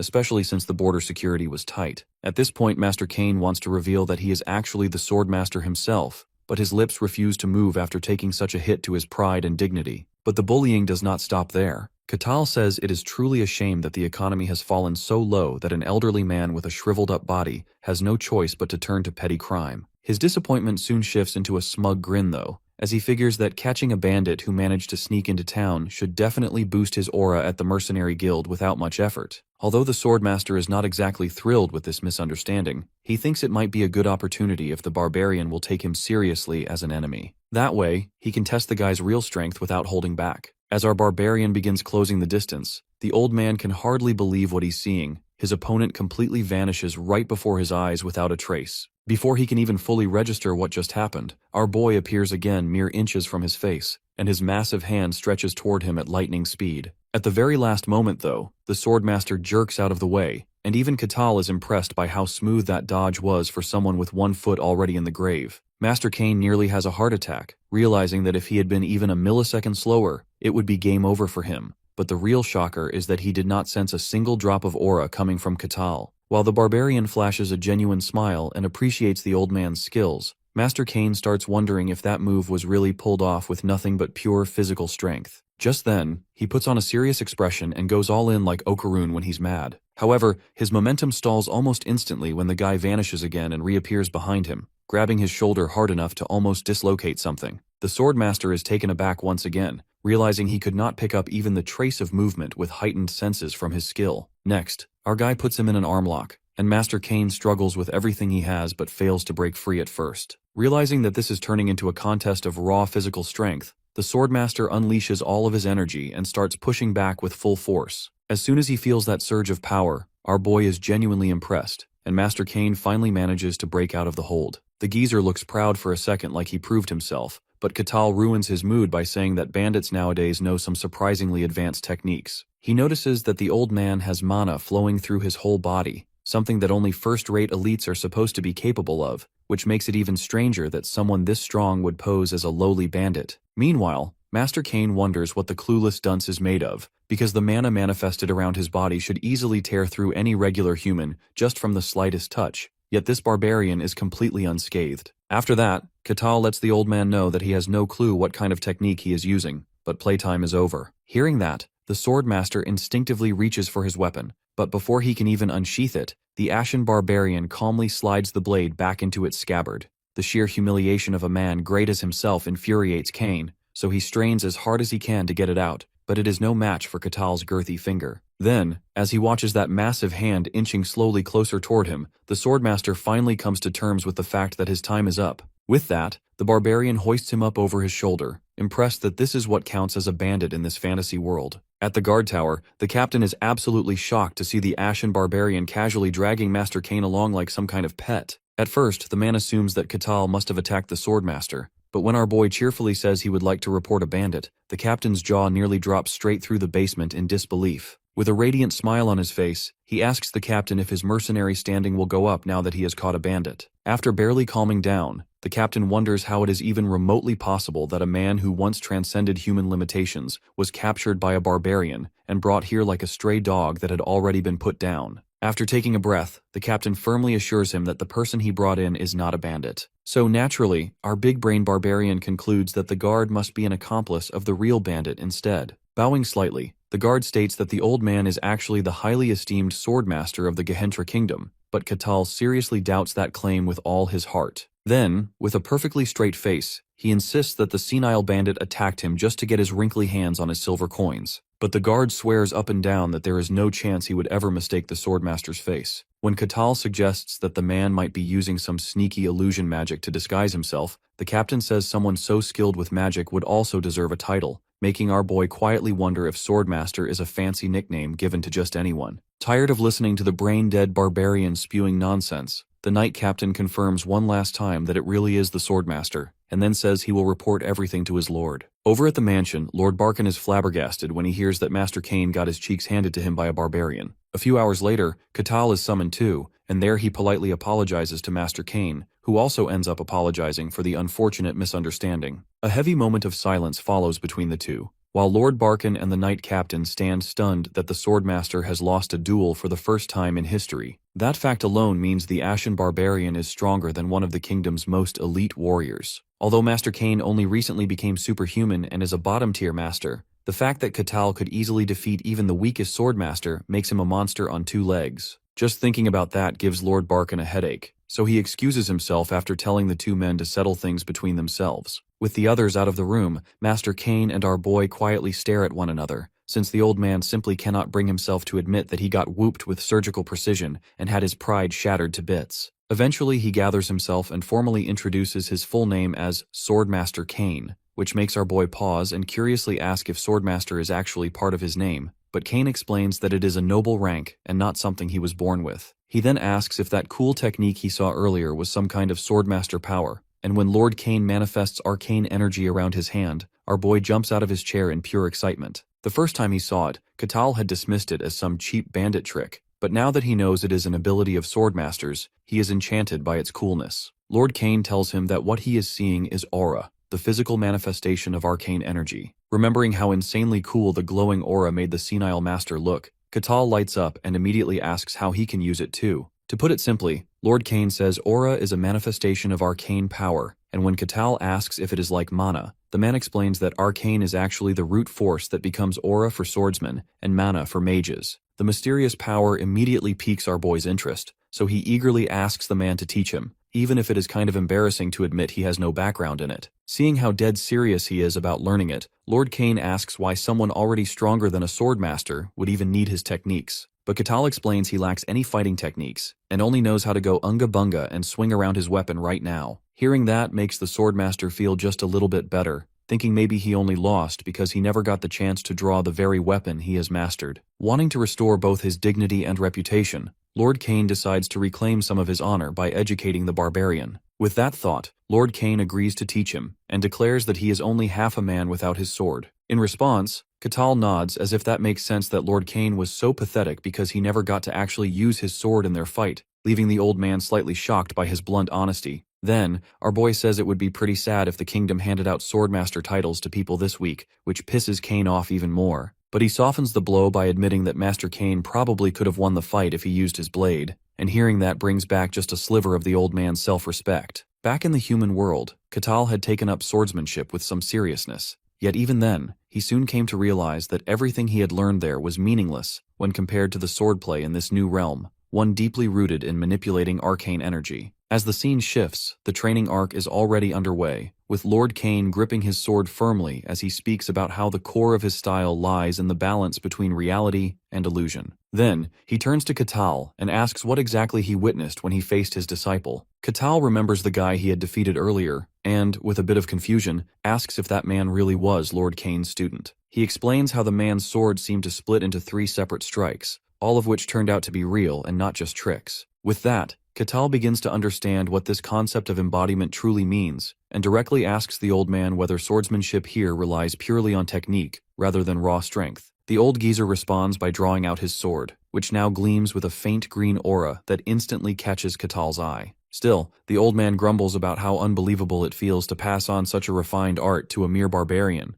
To demonstrate, he slams his blade into the ground, and the floor splits open while his strike divides neatly into 5 precise attacks. The old man then launches into a vague explanation about how various techniques coexist and evolve, but Katal doesn't pay much attention to all that, and instead says that he thinks he might be able to copy the skill. The old swordsman, clearly annoyed, scoffs at the idea, claiming it's nonsense and refusing to believe that someone could mimic something he spent his entire life trying to master. However, Catal decides to go for it and swings his axe without hesitation. To everyone's shock, the attack really does split into 5 parts. The old man stands frozen with his jaw nearly touching the floor, unable to process what he has just seen. When Catal asks if the technique was accurate, the old master admits that while it looked convincing, the barbarian had only used speed to fake the effect, rather than truly replicate the skill. The old geezer nearly gets fooled for a brief moment, but then finally regains his composure and tells the barbarian that there was no real technique behind that strike. Catal calmly responds, saying that since swordsmanship is meant for real combat, shouldn't the end result matter more than the method used to get there? The old man begins to grow uneasy, and the weight of Catal's words starts sinking in until he actually sheds a few quiet tears, hurt by the realization that what the barbarian said might be true. But Lord Cain refuses to be looked down on so easily, and to prove himself, he performs another move where his entire body appears to separate. He then proudly declares that the technique is called bodily separation,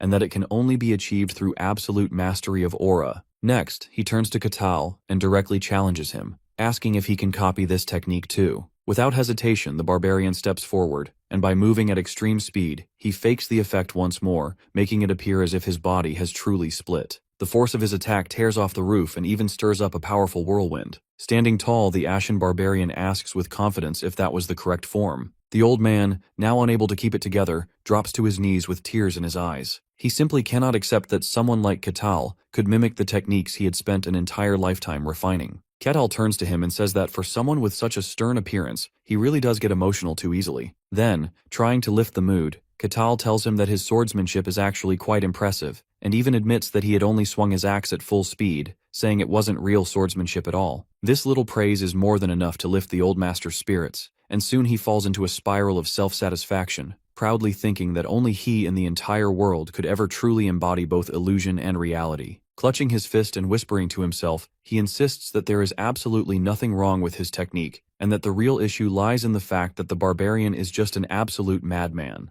Catal then brings up a calm request, asking the old man if he might truly teach him the deeper meaning behind a technique. The old geezer, still feeling the weight of his earlier emotions, offers an apology for letting himself slip like that, and soon after, his tone turns more focused. He explains that the first step on this path would be learning how to control the aura, and for that to happen, one must first begin to comprehend the arcane in its true sense. At that moment, Lord Cain adds that reaching the higher realms of mastery is something no one can accomplish without awakening the arcane, except for a rare few who carry blessings directly from the divine. Curious, Catal asks whether this divine power exists as something entirely separate, and Master Cain responds by saying that the divine gift is something granted by the gods and holds no connection to a person's own skill or effort. He continues without pause, speaking about the arcane as a hidden force resting deep within each individual, and claims it to be the origin point from which all other abilities are born. Then he begins to describe the 5 stages of arcane mastery, with the very first of them being nothing more than the simple act of sensing its presence. Catal wonders aloud whether every person is actually capable of doing that, but the old man answers with a quiet denial, explaining that only those who are able to feel it truly fall into what he calls the 3rd class. As he goes on about the 5 stages, Catal finds himself recalling something Milena once mentioned,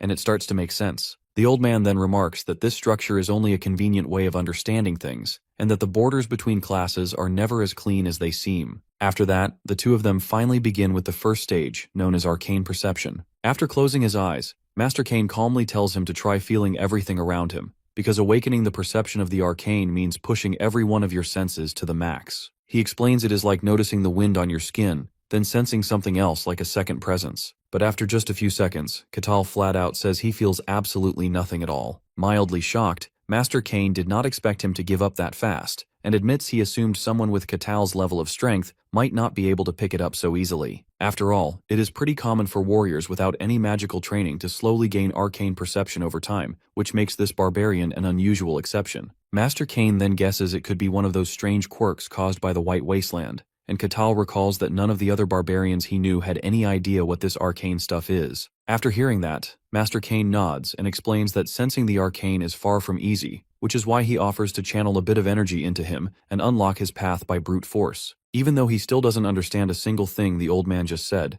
Catal feels excited once he realizes Master Cain is about to transfer some of his aura. With the soul of a true aura farmer, Catal is hyped as he says he is more than ready for whatever comes next. He sits down with high expectations, while the Swordmaster tells him to let go of all tension and focus completely on what is happening inside his body. After that, Master Cain places a steady hand on his back and begins channeling aura, but he freezes for a second when he senses what is actually going on inside this guy. He starts questioning whether the Ashen Barbarian is even human, because his insides feel more solid than the rock, and his muscle density is so absurd it might as well be a black hole. Still confused why nothing is happening, Catal turns his head around and asks what the holdup is, and the old man admits that he was lost in thought. However, Master Cain quickly realizes that he simply cannot reach Catal's arcane core. No matter how far he pushes his aura, it feels like he is being pulled deeper and deeper into some never-ending abyss that keeps crushing him with its raw pressure. Eventually, he admits that this method will not work at all. Hearing that, Catal's disappointment is immeasurable and his day is ruined. He stares in confusion and frustration, asking if it is just not possible because he has zero talent for magic. But Master Cain firmly clarifies that simply channeling aura into him is not enough to draw out the arcane from someone,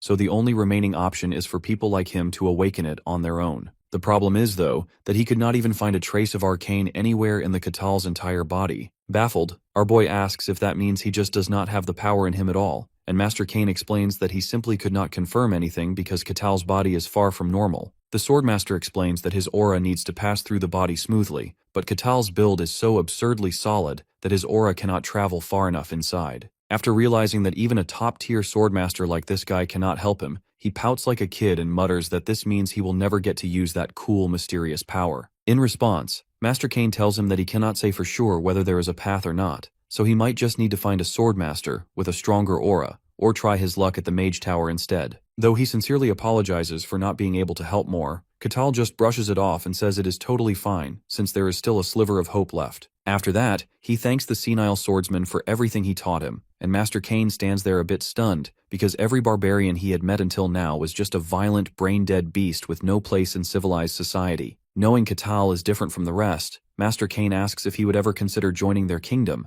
meaning whether he would pledge loyalty to the king and gain noble status in return. Master Cain says he would easily rise through the ranks because of how powerful he is, and offers to sponsor him personally. Still, our hero turns down the tempting offer because he lives on the road and has no plans to settle down in one place. That makes the Swordmaster a little disappointed, because Catal's raw power would make a big difference to the Empire's control. Master Cain presses again, asking if Catal really has no interest in this once-in-a-lifetime chance to become nobility, but the Barbarian makes it clear he is a freedom-loving American who bows to no one. Hearing that, the Swordmaster goes speechless, and Catal thanks him once more before heading out, grateful for everything Master Cain has taught him so far. Later, as the old man walks alone through the halls, he reflects on how foolish it was to think someone like Catal could ever be controlled. The fact that he acts on his own free will just makes him even more dangerous than the other demons from the snowfields. Sighing in frustration, Master Cain quietly wonders what the Emperor is even thinking by trying to conquer the demon realm of all places. Back in Luke Barkin's chambers, the Lord asks if Master Cain is certain that the Emperor intends to take over the demon lands, and the Swordmaster confirms it, saying the Emperor is practically sending people to their deaths under the excuse of gathering information. That alone raises real suspicions he might be a reincarnation of one of the former Mad Emperors. Since the Empire has not even managed to fully conquer the human realm yet, Master Cain warns that the time may be approaching when they get summoned. He also informs the Lord that while not confirmed, there are more and more reports that dungeon outbreaks are getting worse, likely due to the blight spreading from the demon realm. Whatever the cause may be, humanity is going to suffer the most. And then Master Cain brings up the final issue. The biggest anomaly to escape the wasteland is now roaming free. With all that said, he asks the Lord what he thinks. And even though Lord Barkin believes Catal is not their enemy, he quietly says that only time will tell what path the Ashen Barbarian will choose. After giving the Swordmaster a humiliating existential crisis, a new day rose, and Catal is back to exploring the Varkan territory like a happy wanderer. Now he's starting to notice that wherever he goes, children cry and cling to their mamas. Even grown men would try their darndest to stay out of his way. He wondered if these extreme reactions were due to his primitive clothes, instead of his monstrous frame built for the NBA. He's wearing a beast hide vest, which doesn't exactly scream civilized, especially to normal folks. For today's mission, it's time to finally get some civilized clothing. The first store he visited was quite high-end. All sorts of colorful fabrics and garments were laid out neatly. When the manager saw what kind of hulking beast had just walked into his store, he almost passed out in fright. How would you feel if a barbarian towered over you, demanding some new drip? On the brink of tears, the manager regrettably relayed that they don't have anything giant-sized. but if he's willing to wait, they could certainly make a custom order with perfectly tailored dimensions. That cheered Katal up. He excitedly placed an order. The manager took his contact information and promised to notify him when it's ready. This poor guy feared that if they delivered clothes that didn't meet the barbarian's tastes, this business and his life would be done for. After getting measured and finalizing the order, Katal left to make his way back to the guild hall. On the way, he came across a curious blue gem sitting on the roadside. Curious, he picked it up. He examined the gemstone closer and was mesmerized by its luster. Katal innocently pocketed the shiny gem and made a note to ask the guild hall people about it. As always, he went straight to Rosa, the receptionist. The barbarian handed her the gemstone and asked for any relevant information. Rosa gave it a brief examination and concluded that it's not a gemstone.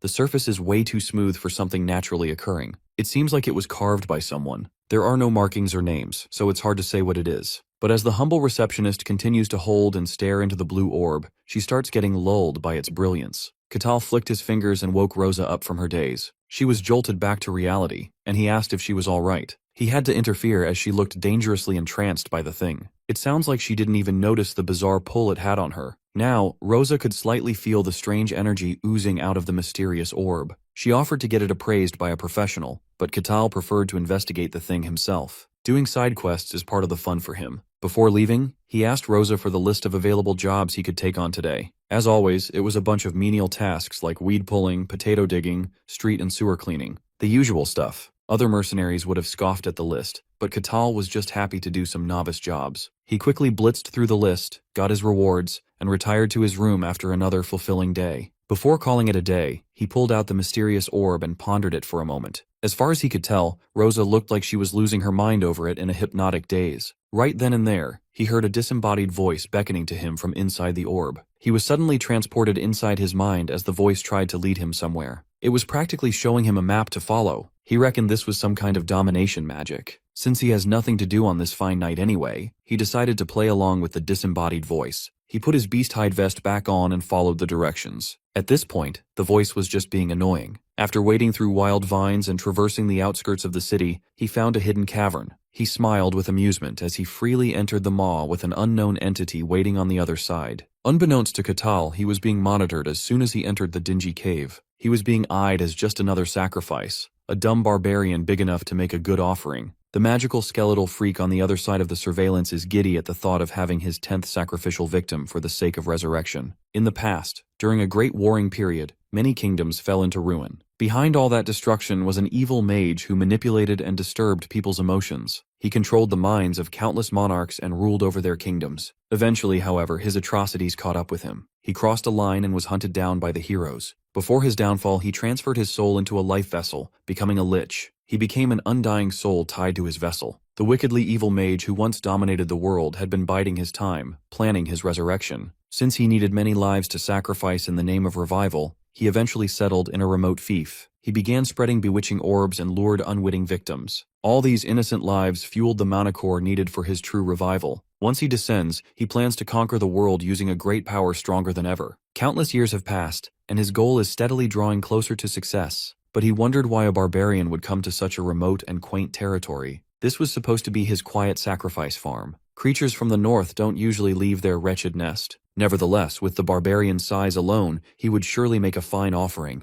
The orb is enchanted with a special effect to lure those untouched by the arcane. This way, only ignorant and puny mortals would be affected. So, the lich felt confident that the barbarian ensnared by his trap was just another ordinary soul with no arcane sense. A simple brute. He continued letting the barbarian follow the voice, eager to add another foundation for his glorious resurrection. Meanwhile, Katal was just casually strolling in the dank hallways until he reached a wooden gate. When he opened that old-ass door, he found the freaky skeleton mage trying hard to aura farm. Identifying that what stood before him was a real lich, Katal almost burst with excitement. From what Katal knows, those freaks were once mages who had reached the extreme. They are the ultimate fantasy villains. The barbarian was nerding out. Seeing as the brute didn't feel fear or even a little bit of apprehension, the lich felt a little uneasy. Now Katal has an explanation and a culprit for the orb's luring prowess. The lich is starting to question his methods. He surely doesn't sense any arcane from the musclehead. This guy is supposed to be a normal barbarian. Then the only explanation must be some kind of mental protection artifact. and a high-end one at that. Something powerful enough to block the senses of a lich. He praised the barbarian's luck for stumbling upon such a thing when Catal had no idea what he was talking about. The lich waved his scepter and wrapped the loose skeletons around the crypt with mana, while threatening to crush Catal by force. He set his minions loose to swarm the living sacrifice. Catal was just enjoying living a classic fantasy game encounter, a dungeon showdown with an evil lich. As soon as the first skeleton entered his range, he bitch-slapped that pile of bones to the dirt. It was so forceful that it sent shivers down the summoner's spine as the skull cracked and fragmented. Catal rated his slap a little flimsy, but yielded better results than he expected. With his pride hurt, the lich set his sights on Catal's arms and legs for the next wave. It doesn't matter if the sacrifice is crippled, he just has to be alive for the ceremony. The next batch of skeletons was a little fancier. They had swords. Catal scoffed and sent a haymaker that shattered the first one's jaw. With another strike locked and loaded, he added another shattered skull to the count. The third one was felled by a brutal roundhouse kick. The fourth was sent back down to the ground with ease. Seeing his minions fall in such a devastating manner, one after another, the lich was slack-jawed. Thankfully, Catal had some experience dealing with these bony bastards with his first dungeon run. Destroying the head by sheer force is a very effective method. He was actually disappointed that the lich didn't summon at least a death knight or something stronger. Hearing his lament really hurt the lich's pride. The sack of bones stammered that he wouldn't be playing nice anymore. He raised his scepter and made a peculiar summon rise, coating its body in full armor made of mana. It was a skeleton knight, and Catal wasn't impressed. He already one-shotted one of these not long ago. Then, he tried to convince himself that maybe a skeleton knight made by a lich would be different. As soon as the kill order was raised, the skeleton knight spurred into action. Catal squared his fist and prepared for impact. The sword was swung midway through the charge,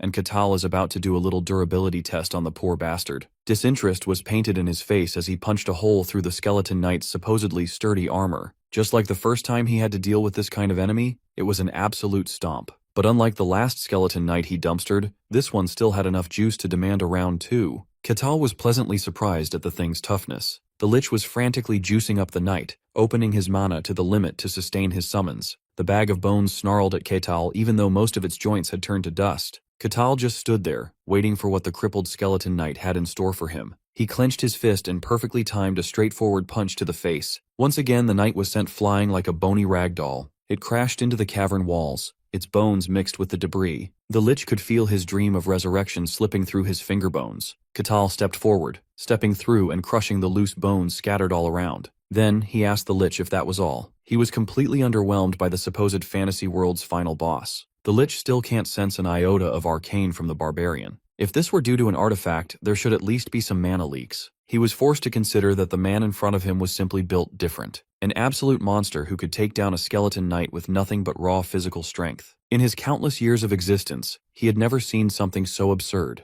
Deeming Catal worthy, the lich prepared to take the barbarian on himself. He urged the man to consider it an honor to feel the wrath of a lich directly. The surrounding area darkened, and instead of feeling unnerved, Catal was positively intrigued. He looked around and saw nothing but an endless void stretching infinitely. Being trapped in this zone of terror shall be the price he pays for daring to trespass upon the sanctuary with blatant disrespect. He said that as if he wasn't the one summoning innocent people by using the orb as a lure. The lich also realized the stupidity of his threats. Everyone who ended up here had been victims of the scattered orbs. Catal was no exception. The prideful lich threw a tantrum, declaring himself a great and mighty sorcerer. The mastermind who brought down 5 kingdoms and clashed with ancient heroes, Kartos Branulus Kessis. Catal recalled the elf queen he encountered a few days ago. That girl also had a really long name. While he was busy thinking about long-ass names, the lich was cooking up a spell to turn him into a cornerstone of resurrection. A dark energy shot out from the scepter and forced itself upon his line of sight. His vision spun as he fixated on the rotating dark power. This is a spell that controls human emotions. It draws out negative feelings and traps the victim. It renders them paralyzed and mentally broken. It is a unique spell developed by Kartos, a power that makes him nearly invincible, considering how little mana it consumes. He was certain that a mere barbarian who couldn't even wield the arcane would easily succumb to such great magic. Kartos was already thinking of what he should do next, now that it looks like the brute is compromised. Maybe he can capture this anomaly and study it a little bit before the sacrificial ceremony. Kartos resummoned his skeletons to retrieve the dazed barbarian. When the lanky bag of bones tried to get close, Catal sent the fool spinning into the stratosphere. The poor skeleton hit the cavern ceiling, its head crushed and pulverized upon contact. All signs of haze were gone from the barbarian's eyes, and the lich was on the verge of crashing the fuck out. Every summons he tried ended up being bone meal for the cave's barren ground. He was sure that the mind control spell worked perfectly. Catal was utterly unimpressed by all the tricks. The skeleton summoning is becoming a little repetitive. He sighed with boredom. His dream of having an epic battle turned out to be remarkably anticlimactic. With every word out of his mouth, the Lich's pride gets increasingly tattered. Kardos was under the impression that humans are creatures ruled by emotions. No matter how powerful they become, they all carry some form of heavy negativity buried deep in their hearts. That's why he sees his emotion control magic as an immutable and irresistible weapon. While Kartos was questioning the branch of magic he had dedicated centuries to perfecting,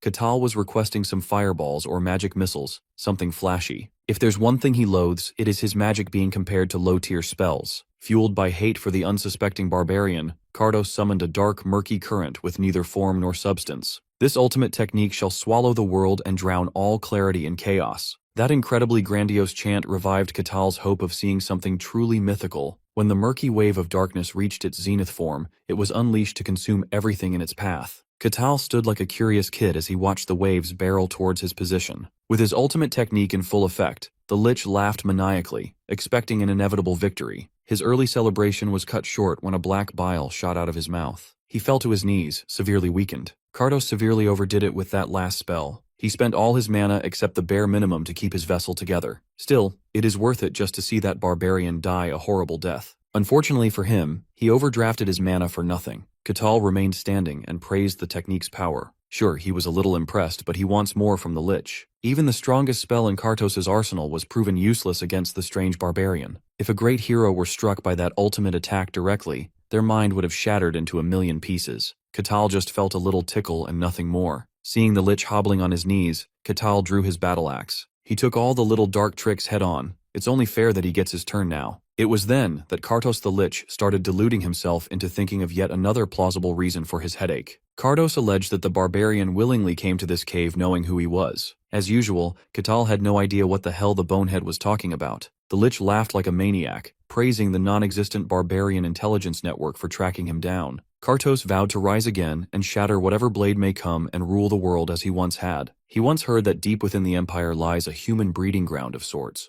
a place where only the best and unique talents are raised. He reckoned that this barbarian was the product of that facility. By his estimation, this man must have been bred, born and trained as a blade forged solely to kill the immortal Lich, an assassin honed with the Empire's full effort. Even so, Kardos Brenulus Kesses shall prevail, kill the blade meant to end him, and overturn the Empire once more. Hearing the nonsensical babble, Katal worried that the underwhelming Lich might have lost his marbles. When all else failed, the soul of the ancient mage vacated his vessel and tried to force his way into Katal's. He did so while thinking that entering the barbarian's body and devouring that simple mind from the inside would give him a new, powerful vessel. This is his one and only option for survival, and the upsides are staggering. When his soul successfully swam into the unbreakable body, Kardos laid his claim on his new home. Kartos' soul eventually reached the barbarian's inner world, the Mind Palace. He felt that something was extremely wrong. He had never seen anything like it. The Lich was expecting to peer through memories of the barbarian being carefully chiseled by the Empire. But seeing what Katal truly is, Kartos conceded that even the Empire could never even begin to imagine someone like this man. He felt the remaining consciousness of his soul collapsing at an unstoppable rate. Kartos Brenulus Kesses, the mighty Lich's final word, was one of utter confusion. Outside, Katal didn't even understand what had just happened. All he saw was the Lich dropping dead before he could retaliate.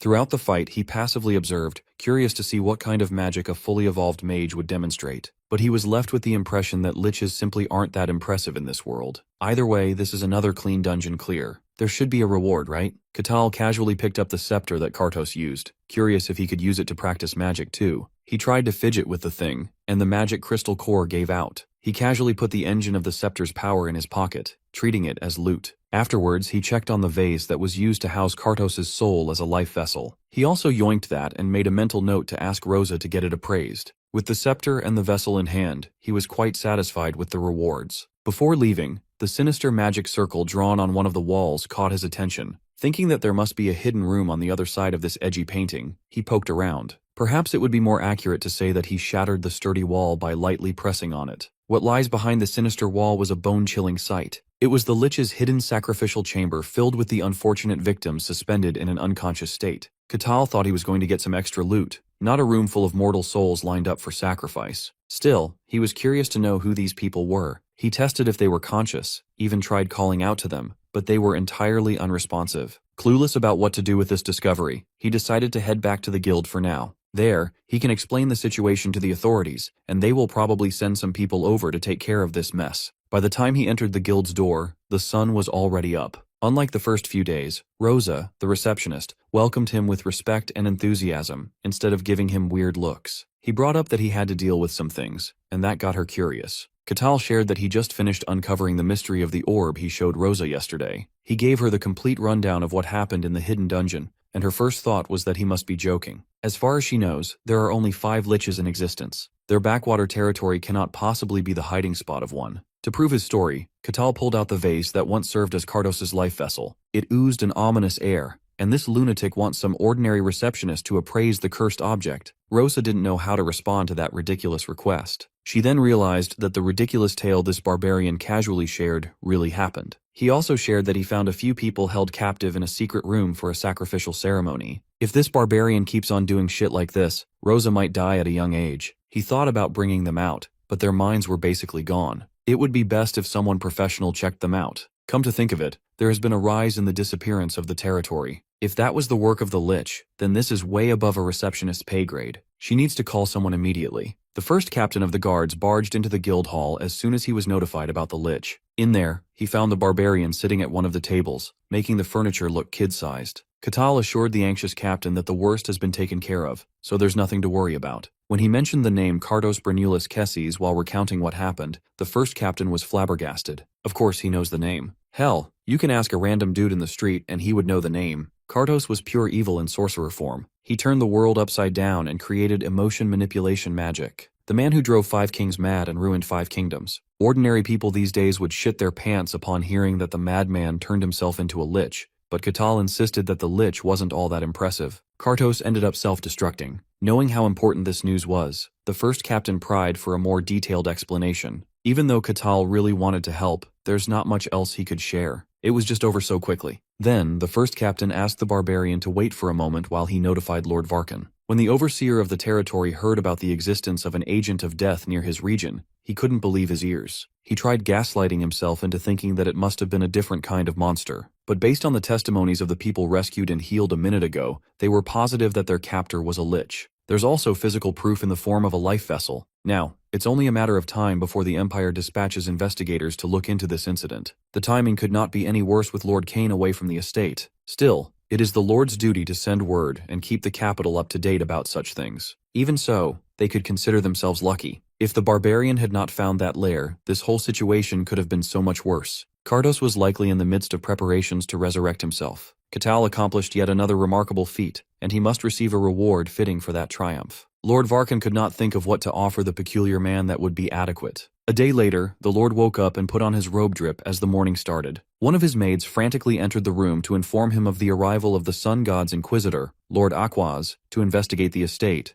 Varkan quickly changed into a more proper attire and met the esteemed guest. Gentlemen, the Inquisitor of the Sun God is an absolute baddie. He invited her to be seated, and they shared an uncomfortable silence. Lord Luke Varkan stammered an introduction of himself and his estate. He thanked her for the visit despite how sudden it was. Aquaz, Inquisitor of the Sun God, judge of heresy in his name, imposingly introduced herself. She was the youngest person to ever be appointed to such a prestigious title. She once beheaded 7 warlocks who had signed pacts with demons and single-handedly disrupted a massive pagan ritual. Aquaz is unanimously hailed as the most powerful Inquisitor of the Sun God on the continent. Even the Empire defers when it comes to the Sun God's church, making her an extremely influential figure. She holds power that far exceeds a mere provincial lord like Luke over here. Why would someone like that travel all the way to the backwater countryside? Lord Varkan began recounting what happened with the hidden dungeon nearby, but assured the Inquisitor that it had been resolved. Then, he asked her for the particular reason for this visit. She professed that she traveled long to speak with Luke Varkan about a divine oracle. However, before sharing its contents, she wanted to hear more about what had happened in this territory recently. Left with no recourse, Luke Varkan gave all the juicy details about the lone barbarian who defeated the Lich. He also has it in good authority that the evil entity was once Cardos Brenulus Kesses. To back up the story, he brought out the phylactery that housed Cardos' soul as a life vessel. Even the Inquisitor was taken aback. She unconsciously gripped her sun pendant in fear of what in the world just happened in this land. Then, Aquaz ominously asked if the barbarian was still in the estate. He truthfully answered that the man is still staying in the territory. The Inquisitor was still feeling skeptical about the validity of the claim that Kardos was defeated just like that. So, the Lord added that the Barbarian also washed Lord Cain fair and square. This means a new powerhouse had emerged.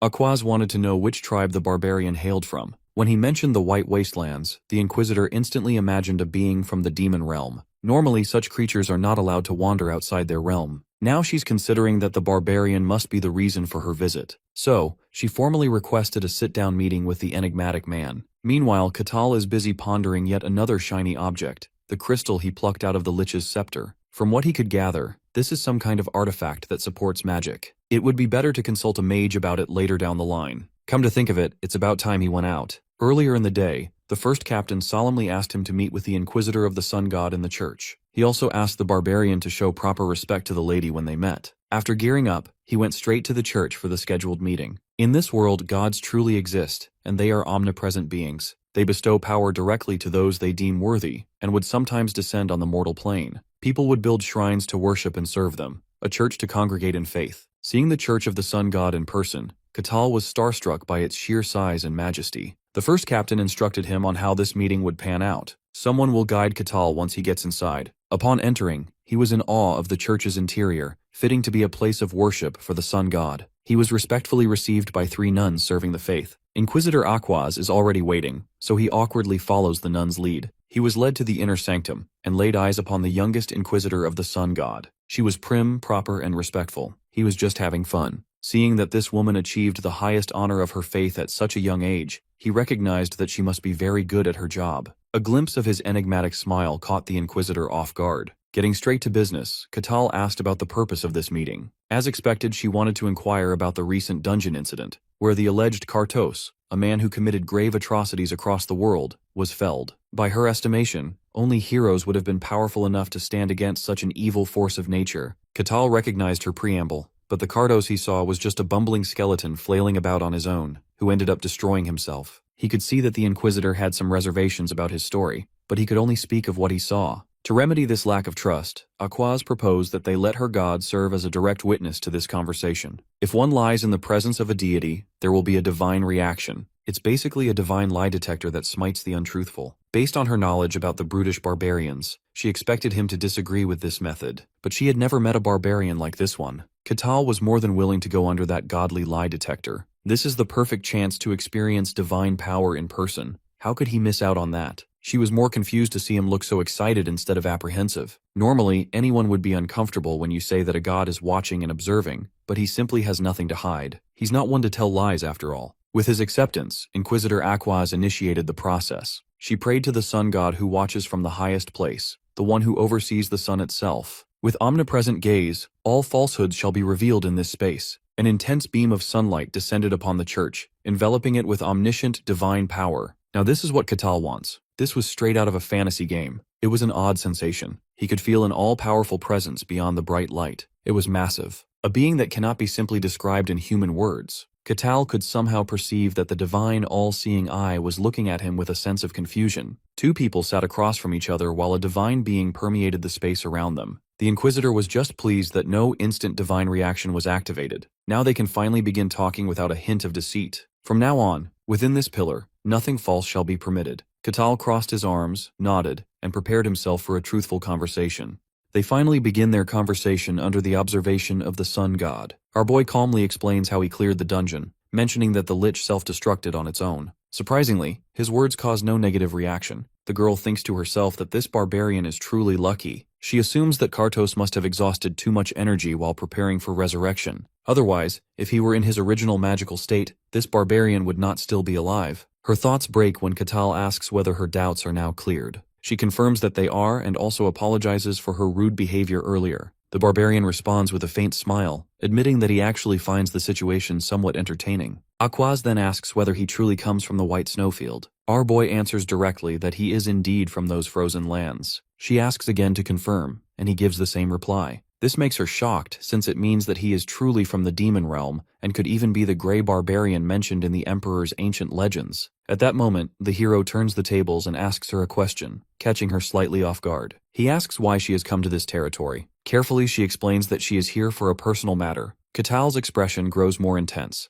and with a serious tone, he questions whether that personal matter is simply to confirm if he is an unclean being. Feeling tense, the girl tries to hide the truth and claims she does not understand what he is implying. Our boy mentions that while he is not completely certain, it seems excessive for a god to observe someone merely to catch a lie. The girl realizes that she cannot deny his statement, because no lie can remain hidden before the god's eye. She admits that he is right. He then asks whether this has been her mission from the very beginning. Aquaz denies it and explains that he was not her original target. She reveals that an oracle came from the sun god, and when she first arrived in this territory, she briefly suspected that he might be the person mentioned in the oracle. The girl apologizes again for hiding her true intentions, but he responds calmly, saying it is fine, and that he finds the whole situation interesting. Katal then asks another question, wanting to know the actual message of the oracle. The girl feels conflicted since it is highly confidential information. Still, she tells him the oracle's message, though it is not revealed to the viewers. Our boy looks slightly shocked by what he hears, and the scene cuts. The next scene shows the girl standing near a church window when she hears approaching footsteps. She turns to see the lord of the territory. He gently asks if she seems troubled. She replies softly that she has met the barbarian, but after meeting him, her thoughts have become even more tangled. She explains that she is now completely certain that he is the barbarian who came from the white snowfield of the demon realm. Lord Barkin is visibly shocked. Aquaz adds that while his origin from the white snowfield is confirmed, no intelligence has ever come from within that region before. Internally, the Lord wishes that the barbarian's connection to the snowfield were just a rumor. If this information spreads, the entire world will be shaken,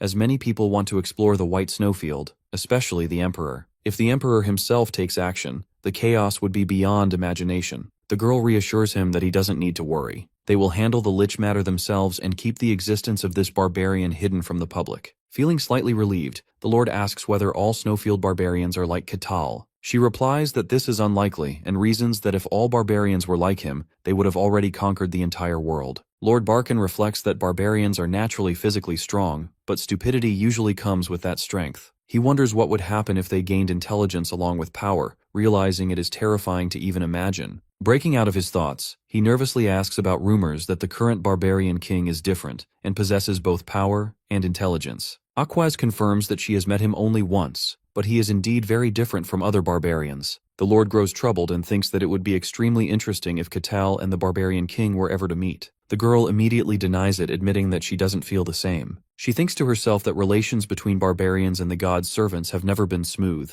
and the growth of barbarian power isn't something they can take lightly. The Lord then asks about the oracle's message, wondering why the entire meeting has been kept so private. The girl replies that she only needed to confirm one thing. When he presses further, she looks out the window and explains that she needed to confirm whether Katal was a human or merely a being that looked human. Growing even more curious, the Lord asks what kind of oracle message could make her so doubtful. She repeats the oracle's message, but once again, it remains hidden from us. The Lord also shows a shocked expression upon hearing the message. The scene then shifts to his private chamber, where he asks the barbarian if he is doing well. Our boy tells him that he is doing fine and wonders why he was called. The man admits that there is one matter to address and mentions that while he would not call it an apology, he has prepared a small reward for helping protect the territory. The next moment, the Lord quietly places a pouch on the table. Katal looks at it with curiosity and is slightly surprised to see that it is a leather pouch. Noticing his reaction, the man explains that this is no ordinary pouch and encourages him to check it himself. Our boy picks it up and senses that it is actually special. Lord Barkin then reveals that it is an artifact-type bag. He explains that it can store multiple items, limited only by its internal capacity, and adds that the space inside is nearly as large as the reception hall where they are sitting. The barbarian is stunned, as this is the first real artifact he has ever owned. The Lord further explains that anything can be placed inside it, even objects larger than the opening. Katal immediately decides to test it. He lifts his heavy axe, doubting how such a massive weapon could fit into such a small opening. In the next moment, the axe is completely pulled into the pouch. The sight leaves him speechless. The Lord explains that to retrieve an item, he simply needs to put his hand inside and imagine the object. Our boy follows the instructions and easily pulls the axe back out with a spark in his eyes. The Lord says that this is his gift for saving the territory. Seeing his reaction, he considers the matter settled. However, a deeper worry lingers in his mind. The issue of the prophecy still remains unresolved, and he wonders what is happening in his distant territories. The words of the Swordmaster echo in his memory, warning that things from the demon realm have begun to appear in the world and that something major is unfolding. The Lord connects this to the prophecy and recalls what Aquaz had mentioned, that a great evil would descend in this territory and spread across the entire world. This is the oracle's prophecy. Around the same time, the truth about the Varkan territory begins to surface. A network of villages lies scattered across the land, and suddenly, contact with one of them is lost. At first, it is not treated as a serious issue, but when people from a neighboring village are sent to check on it, they never return. The Lord then dispatches official guards, yet they also disappear. That is when he realizes that something extremely dangerous is happening. Sometime later, at the Mercenary Guild, Rosa informs our boy that an urgent request has arrived from Lord Barkin. She explains that the mission is to investigate the village that has lost contact. The task is simply to go there and confirm the situation, but she adds that the pay for this seemingly simple mission is unusually high. Catal finds the mission appealing and immediately decides to accept it. A gathering is soon held for the mission, and a priestess also arrives as a participant. When our boy notices her, he approaches her, and she looks visibly surprised to see him. He is wearing a newly made custom outfit, which the priestess immediately notices. He explains that his old snowfield clothes have worn out, so he personally requested a new design. The priestess then asks whether he has also accepted this mission, and he confirms it, remarking that there is no reason to pass up such an interesting task. Hearing this, she thinks to herself that this barbarian is truly unusual. Our boy then questions why she is alone, and why her usual companions, Tyrannus and Cassan, are nowhere to be seen. She guesses that they may have rejected the mission after reviewing its details. After scanning the crowd, the barbarian notices that the number of participants is far lower than expected. He had assumed that a simple mission with high pay would attract many mercenaries, but the total count is fewer than 10. The priestess explains that despite appearing simple and well paid, the mission is actually somewhat dangerous. She reveals a rumor that the guards sent to the village never returned, meaning the task is far more serious than it seems. Even so, Catal points out that the attendance is still unusually low. Hesitating slightly, the priestess shares another rumor that explains why. She reveals that it involves Lady Aquaz, which surprises him. Turns out that Aquaz, who is also a heretic inquisitor of the sun god, is participating in the mission. She adds that very few mercenaries dare to work in her presence, and even admits her own fear that the girl might suddenly kill her. Our boy reassures her, saying that nothing like that will happen. He describes the inquisitor as polite and kind. When the priestess asks further, he confirms that she is his friend. The priestess struggles to accept the idea that a heretic inquisitor and a barbarian could be friends. At that moment, Catal steps forward and greets the girl, saying that it is good to see her again. Aquaz responds coldly, implying that she does not remember ever becoming his friend. He laughs and suggests that they can become friends starting now. The inquisitor ignores the suggestion and shifts her attention to the priestess instead. She asks whether the priestess is also a follower of Lady Calrosia. Our boy is surprised that she knows the priestess. The girl then asks why the priestess is here, as she believes Calrosia's followers are currently supposed to be in a rest period. Only high-ranking members should be active at this time. She immediately withdraws her suspicion, thinking that she may be mistaken, since it is impossible for her to know every detail of every religious organization. At that moment, the guard captain arrives at the gathering point with his soldiers. Our boy recognizes him at once and greets him cheerfully. The guard captain formally welcomes all the participants, confirms everyone's presence, and announces that it is time to begin the mission. The group starts moving forward, and with everyone gathered like this, our boy thinks that the atmosphere resembles the beginning of a raid. He looks toward the Inquisitor and asks whether her moving now means that the predicted time has arrived. She is slightly startled and hesitates, admitting that she cannot say for certain, since the Oracle's prophecy never reveals an exact timing. It is also possible that the village has simply lost contact for ordinary reasons. The barbarian smiles and responds that the possibility still remains. Eventually, the group reaches the location. Catal and the priestess freeze for a moment, stunned by what they see. A silent, peaceful village lies before them. The guard captain scans the area with sharp eyes, sensing the unnatural quiet. He asks the Inquisitor whether she feels any presence, and she calmly replies that she senses nothing at all. Hearing this, the captain concludes that the villagers may have fled. He then firmly orders the group to split up and search for clues. Everyone acknowledges the command, and the group starts searching. Still, the captain feels a bit tense. The village is small, capable of supporting barely 100 people, and yet all of them seem to have vanished without leaving a trace. There must be some clue. The search begins, and one of the members freezes as he enters a house. His eyes widen when he sees food placed on the table. He immediately calls the captain over and reports what he has found. The captain initially assumes that panicked villagers may have left the food behind while fleeing. However, the member adds that the food is still warm. The captain's eyes widen in shock. He steps inside the house himself, walks up to the table, and stares at the steaming meal. Contact with the village was lost days ago, and investigators had already been sent before, yet none of them ever returned. The captain asks if there is any trace of the villagers, but the answer is a firm no. There are no signs of escape, no evidence of hiding, and no tracks at all. Still, he orders them to continue searching. Everywhere they look, there are signs of daily life, but no sign of any human presence. The captain checks with the other teams, but the reports are the same. There are traces of living, yet no traces of departure. Finally, he turns to Aquaz and asks if she has any idea what is happening. Distressed, she admits that she has none. He then turns to our boy with the same question, but he also has not found any clue. The captain is frustrated hearing this when our boy suggests that they should try asking from someone who might actually know. For some reason, his words shock him. Our boy points out that they are not alone and someone else is standing among them. The captain's heart skips a beat as he looks at the barbarian in confusion. Our boy explains that there is an unfamiliar presence that wasn't here when they arrived. He suddenly points at a woman in the crowd who isn't part of their group. The mysterious woman gives a faint smile, intrigued that our boy noticed her despite her perfect disguise. Catal responds that it is only natural to notice when a stranger suddenly stands before you. The woman lets out a light laugh, remarking that usually no one recognizes her, not even the sun god's inquisitor who failed to detect her. She observes that the barbarian shows no sign of a mysterious awakening, and demands to know who he is.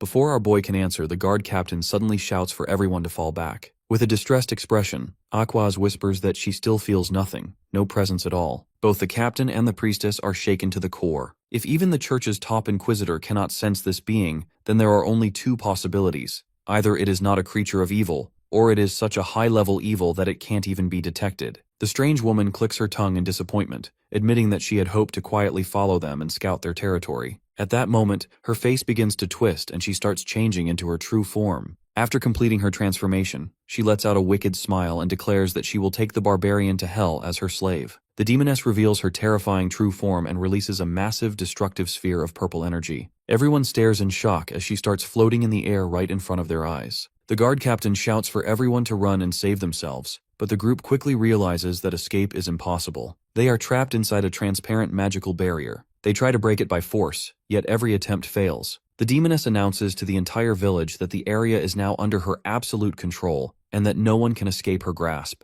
With a wicked smile, she declares that everyone present has become her prey. Trembling in fear, the priestess admits that this entity is a named demon, one of the most dangerous kinds of demons in existence. She prays desperately for her god to free them from this nightmare. Catal gently pats her head and calmly reassures her that he is with her and will not abandon her. He then asks what a named demon actually is and how it differs from others. With a shaking voice, she explains that most demons are merely weak fragments, but some are true, original beings born from the deepest darkness, demons who choose their own names. She adds that even the weakest named demon can destabilize an entire kingdom and plunge it into chaos. Our boy realizes that the demon standing before them is one of those terrifying entities. By observing her distinctive horns, the priestess recognizes her as Ashidiar, a legendary demoness who caused immense destruction centuries ago. Hearing all this, the barbarian asks whether the barrier can be broken by force. The priestess answers in despair that it is impossible. The area has already become the demon's domain, and the only way out is to defeat her, something that is nearly impossible. However, the moment our boy touches the barrier, it begins to crack and crumble. He laughs quietly and decides to enjoy watching the situation unfold a little longer. The priestess stares at him in shock, but he smiles and assures her not to worry. Meanwhile, the demon girl turns to the inquisitor, mocking her for not being able to see through her tricks. The girl realizes that the signs of life in the vanished village were nothing but illusions,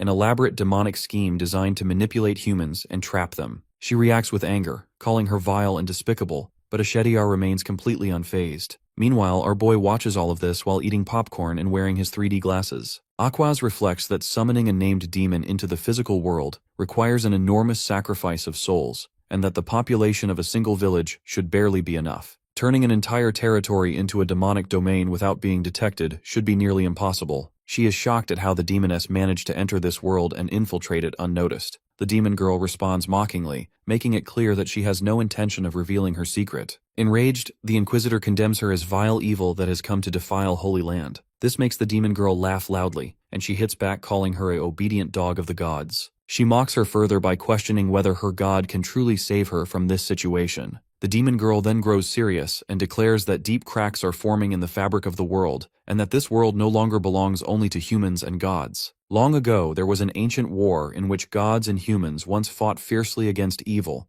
ultimately achieving victory and banishing it to deep dimensions. The demon girl proudly proclaims herself as the demon of gravity, stating that she has waited centuries in hell for this moment. She vows to erase the shame of past defeat and cover the entire world in darkness and evil. Aquaz counters with fury, insisting that the world belongs to humans and gods alone, and that such a disgusting creature must return to where it came from. She begins a sacred ritual and calls upon her god, A massive pillar of brilliant golden light engulfs her as she starts transforming into a divine warrior. Seeing her transform, our boy realizes that it's true that the enemy never attacks during a transformation. When the transformation ends, the girl stands clad in divine golden armor looking like a full-on holy knight. Ashitiar finds the transformation amusing and summons a massive crystal scythe. After they are both done aura farming, the fight finally starts and the Inquisitor charges forward at incredible speed. The two collide violently, releasing a massive explosion of energy that shakes the ground. After the blast, both are thrown backward. The demon girl remains standing confidently and comments that battles should be fought with dignity and respect. She mocks divine hunters for not knowing combat rules. The Inquisitor glares at her with intense fury, grips the ground firmly, and launches herself forward at full speed once more. The demon stands completely fearless, then vanishes in an instant,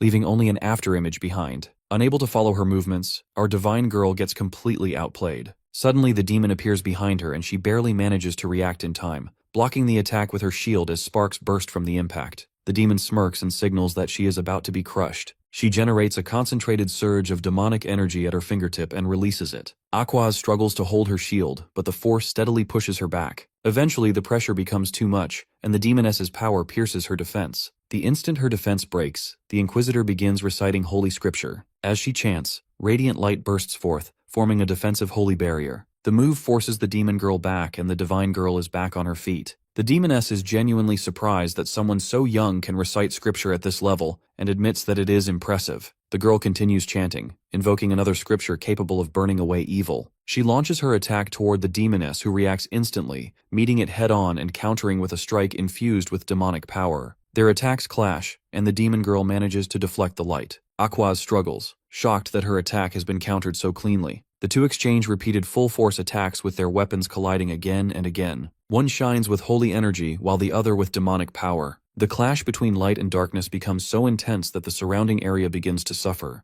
The priestess trembles in fear from the shock waves. Some party members retreat and try to flee, unable to withstand the pressure of the battle. Violent clashes continue one after another, and the mixture of holy and demonic energy makes the atmosphere increasingly overwhelming. Katal watches the entire battle with excitement and finds it extremely entertaining. The priestess asks whether he can help Lady Aquaz. Our boy calmly replies that he can help, but then casually wonders why he should. His answer shocks the priestess, but he explains that interfering would only ruin the fight. Although he does want to fight a demon himself someday, for now he prefers to simply enjoy watching the battle. The priestess is left completely stunned, thinking this is nothing like how things are supposed to go. Meanwhile, the divine knight and the demoness continue exchanging powerful blows. At one point, both are pushed back after their strikes collide. Ashetiar acknowledges that the Inquisitor truly deserves the title of the god's hunting dog. She believes her own strength is superior, yet the matchup is not in her favor. She starts feeling pressured as the girl steadily pushes her back. The demoness realizes that if the battle continues like this, it will drag on for far too long,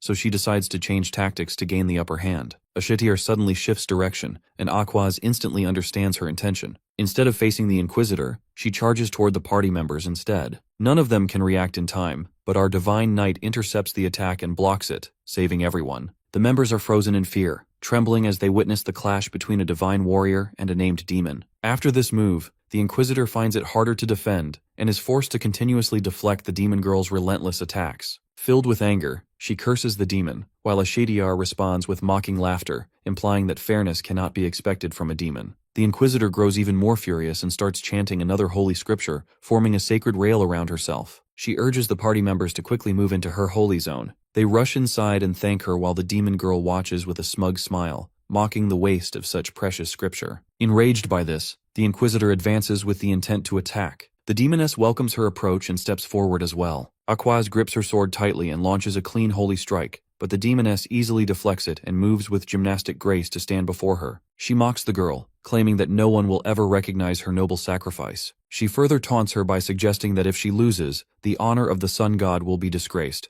but if she wins, both her prestige and her god's influence will rise. However, in order to do that, she must remove the protective barrier from the group. The girl grows both angry and cautious, clearly sensing a trap. She ignores the provocation and prepares for the next attack. Suddenly, a massive surge of demonic energy floods the surroundings. She barely manages to hold it back with her shield as the demoness floats in the air, completely enveloped in demonic power. In the next moment, she senses something enormous rushing toward her. Ashetiar appears right in front of her, and a violent explosion erupts. The girl is forced back, planting her feet and bracing herself, only to be shocked when the demoness keeps advancing without pause. the demon girl releases waves of tentacle-like demonic energy that surround the Inquisitor from all directions. Pushed to the edge, she begins chanting scripture, but the demoness suddenly emerges from the energy pool right beside her, clearly intending to stop her. She slams Aquaz into the ground and covers her mouth to interrupt the chant, then raises her weapon to deliver a killing blow. The girl barely lifts her shield in time to block the attack, but cracks spread across it, and defending becomes nearly impossible. With a smug smile, the demoness shatters the shield completely and flicks her finger, unleashing a massive surge of demonic energy. The Inquisitor is bound in chains of power and struck directly. She screams in pain as her holy barrier collapses. The party members tremble in terror as they know they can't survive for long without her shield.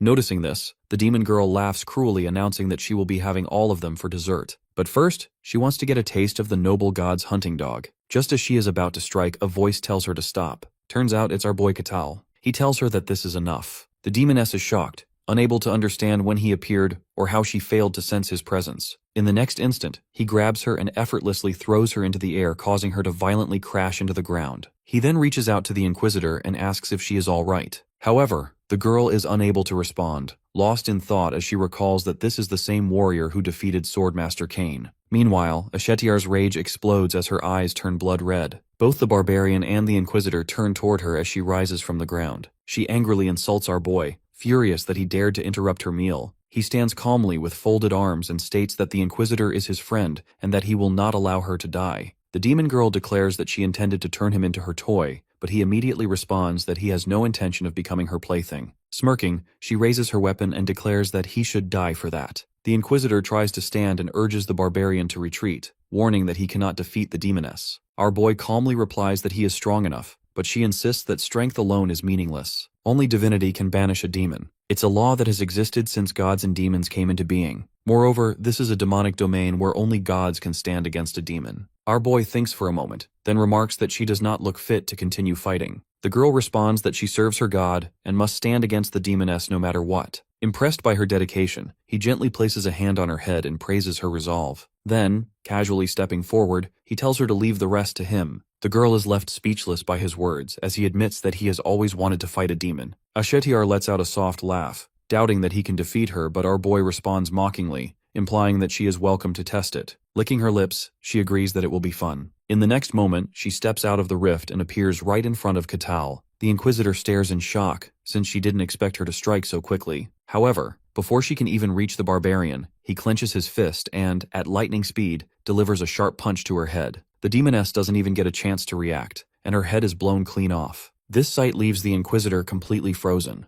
With nothing but his bare fist, our boy had crushed the head of a powerful demoness as easily as smashing rotten fruit. Moments later, he notices movement in the demoness's body. Dark energy violently swirls around her neck as her head begins to regenerate. He smiles faintly, noting that her head grows back even after being completely destroyed. She stares at him with hatred and disbelief, realizing that it is impossible for him to be an ordinary human. But our boy calmly presents himself as nothing more than a simple barbarian. Even though she refuses to accept that answer, her demonic senses detect no aura, magic, or mysticism coming from him at all. Confused, she wonders how such terrifying physical strength can exist without any supernatural power. To test him, she creates a demonic portal behind him. With a wicked smile, she leaps through it at lightning speed and attacks him from behind, confident that his weak human body cannot withstand her. However, her smile freezes instantly when the Barbarian drives a crushing, cannonball-like punch into her chest. Dark blood bursts from her mouth, and for the first time, her demonic body feels true pain. She is sent flying through the air, hurled away like a tiny insect caught in a hurricane. A massive hole is visible in her chest, and when she crashes into the ground, a small crater forms beneath her. Trembling, she cannot comprehend how a simple punch carries such destructive power. Our boy calmly observes her regenerating once again. While she finally understands the terrifying truth, this strength is not enhanced by aura or magic. It is pure, overwhelming physical power. Catal grows genuinely curious about the mechanism behind her rapid regeneration. Without hesitation, he stomps the ground with such force that shockwaves crack the rocks around him. In an instant, he launches himself toward her at insane speed. The demon girl barely has time to guard and summons her demonic hammer before he closes the distance. His violent punch lands squarely on her face, smashing her headless body back into the ground once again. Dense dark energy erupts from her neck as her body becomes covered in a thick demonic aura. The Barbarian watches in surprise as within seconds, her head regenerates once more, and she rises again, fully restored. He smiles slightly, noticing that her head keeps returning every time it is destroyed, and he wonders if it might be her life source. Ashitiar is furious at this humiliation. She mocks the idea that brute force alone could defeat her, and senses that the barbarian is not even using his full strength yet. With pride, she declares herself the demoness of gravity, and asks how he dares to continue fighting her with only raw power. Our boy stares at her silently for a moment, and then calmly mentions that she is not very impressive. Those simple words shatter her demonic pride. Screaming in rage, she unleashes her true power. Dark gravitational energy gathers in her hands and forms a massive black warhammer. She swings it with enough force to crush giant boulders, but he blocks the attack with his bare hand. This causes her to freeze in shock as his grip suppresses the hammer's gravity completely. With a single punch, he shatters the weapon and follows up by smashing her head apart for the third time. As she regenerates yet again, disbelief overwhelms her mind. Her gravity power can compress the weight of castle walls into a single strike. Yet an ordinary barbarian without even a trace of mystic power has not only stopped it, but destroyed her weapon as well. In rage, she fires a massive beam of dark energy at our boy, convinced this will end him. However, the barbarian does not step back. Instead, he stands firm and punches straight into the beam. His punch collides with the demonic energy, creating a massive explosion of white light. The overwhelming strength completely erases the attack, and the shockwave slams directly into Ashitiar. From a distance, Aquaz watches in shock and terror, questioning what she is witnessing. According to legends, this demoness once destroyed an entire kingdom alone. Yet now, that same legendary demoness is being brutally dominated by bare fists. Despite his overwhelming assault, our boy notices that her body is still regenerating. This makes him realize that killing her with pure physical force is nearly impossible. The demon girl hears this realization and let out a cunning smile. This is the first time in her life that she has faced such pressure. She admits that he is overwhelmingly strong and asks again about his true identity. He calmly repeats that he is just an ordinary barbarian. The demon girl knows this is a lie, yet the fear and thrill it brings strangely excite her. She decides to use one final test. Her entire body dissolves into liquid dark energy, slipping out from beneath his feet and rising into the sky. Katal and Aquaz both watch in shock as the dark energy gathers into a massive black sphere in the air, tearing apart nearby rocks and pulling debris toward it. From above, the demon girl challenges the barbarian, declaring that she will now tear him apart with her full power. She gathers all her energy and prepares her most dangerous attack, shaping dark gravity into countless sharp thorns aimed downward. Despite all this, he doesn't take it seriously. Meanwhile, the Inquisitor knows this is dangerous. She also believes that brute force alone cannot stop this attack, and G needs divine power. With a smile, the demoness unleashes her final command. An endless rain of sharp, dark thorns pours down from the sky like black rainfall. Yet our boy does not move an inch. He spins his arms at unbelievable speed, creating a violent wall of wind that shatters every thorn and forms an impenetrable shield around him. Seeing this, Ashitiar cries out in shock, unable to comprehend what kind of monstrous being he truly is. Her disbelief deepens even further when our boy suddenly leaps forward, moving so fast that he surpasses the speed of sound. At that very moment, Inquisitor seizes the opportunity and chants another verse of her holy scripture, declaring that divine light will now erase all evil. The divine energy condenses and transforms into an axe, landing directly into the barbarian's hands, making him wonder if this is a gift from God. The girl shouts that she has poured all of her remaining divine power into it, and that he must finish the demoness now. Hearing this, he grips the axe tightly and announces that the fight is over. He swings the axe down in a powerful vertical strike, tearing effortlessly through Ashetiar's demonic body. In that instant, she becomes completely certain of her defeat. Divine light burns her from both the inside and outside, and for the first time, she screams in genuine agony. Her body soon collapses, lifeless. Katal walks over calmly and tells her that the battle was somewhat entertaining. With her final breaths, the demoness bitterly acknowledges that being sent back to hell in such humiliation is shameful. Still, she considers it not a total loss, because she has confirmed the existence of a being like him in this world. Before fading away, she asks for his name and he answers without thinking. Aquaz screams in fear and shock, begging him not to reveal it, but it's too late. The demon girl lets out a broken mad laugh. Using the last of her strength, she opens an invisible communication channel, ordering all demons to engrave the name Katal the Barbarian into their memories forever. The Inquisitor cries out in desperation as the demoness further commands her followers to devour her memories after her death and learn everything about him. With one final insane laugh, she declares that this barbarian now belongs to their world. At that moment, some terrifying demonic entities begin invading his consciousness. He stands still, confused, trying to understand what is happening. Within his inner world, massive demonic entities appear like cosmic worms. However, his consciousness crushes them effortlessly, as if they are nothing at all. He asks the dying demoness what she has done since he briefly felt something strange enter his body. Frozen in shock, she cannot comprehend why the demonic darkness that should have completely devoured both his body and soul has no effect on him. Without saying another word, our boy places his foot on what remains of her body and crushes it completely, destroying her forever. Aquaz screams in absolute shock, and the priestess reacts the same way. As the purple barrier created by the demoness's death fades away,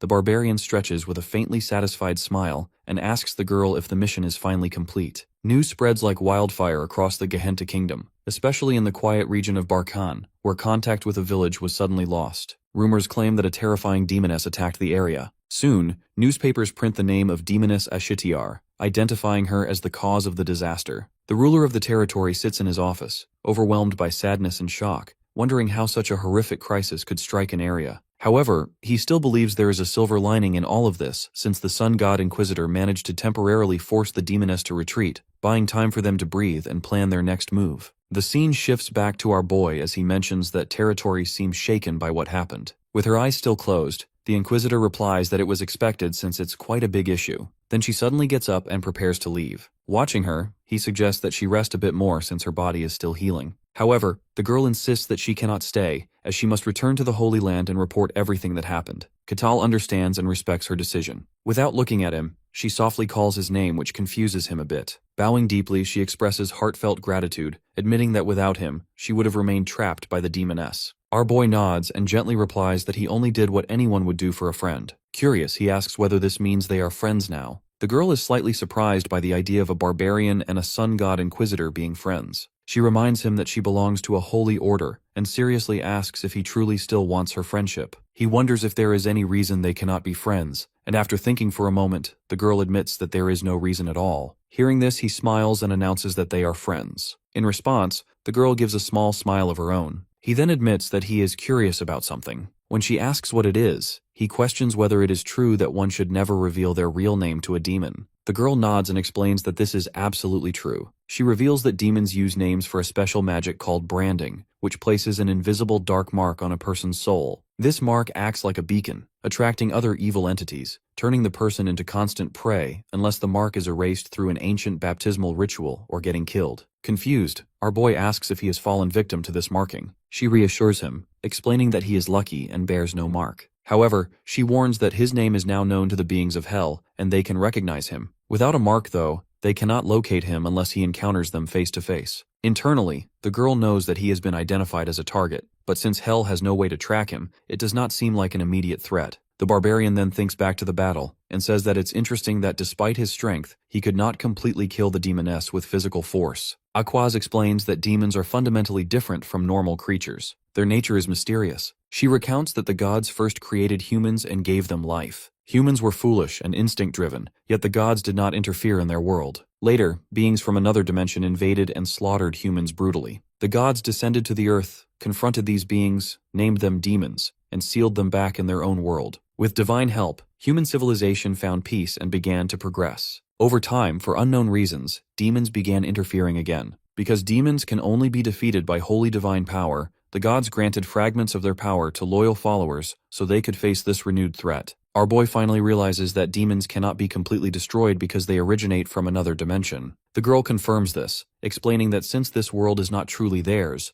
pure physical strength alone cannot affect them fully. The barbarian concerned that if such beings continue to appear, it will be dangerous for everyone. The girl explains that high-ranking named demons do not enter this world easily, but recently, disturbances have occurred and dungeon cycles have become abnormal. It seems that the sealed demon world has begun influencing this realm, as more evil souls are gradually appearing. She adds that these changes began exactly 1 year ago. Katal's eyes widen as he recalls that this was the same time he started his final quest in the snowfield. After their long conversation, the girl thanks him once more and says that she must leave. She invites him to visit her order someday, assuring him that he will always be welcome there. He smiles and agrees that he will visit. The scene fades as the carriage slowly moves forward. Inside the carriage, the girl thinks that her body has not fully recovered, yet she must report everything to the saintess. Her thoughts drift back to our boy, and she wonders why the sun god never revealed any prophecy or sign about such a mysterious and powerful barbarian. Elsewhere, in the Grand Palace of the Empire, we see Master Cain walking through a lavish, ornately decorated corridor. He is completely exhausted after his long meeting with the Emperor. Just then, a voice echoes through the hallway, casually remarking that he looks especially worn out today. He immediately goes on alert and turns around to notice a man with long black hair. The old man recognizes him at once. He is the Grand Master of the Magic Tower,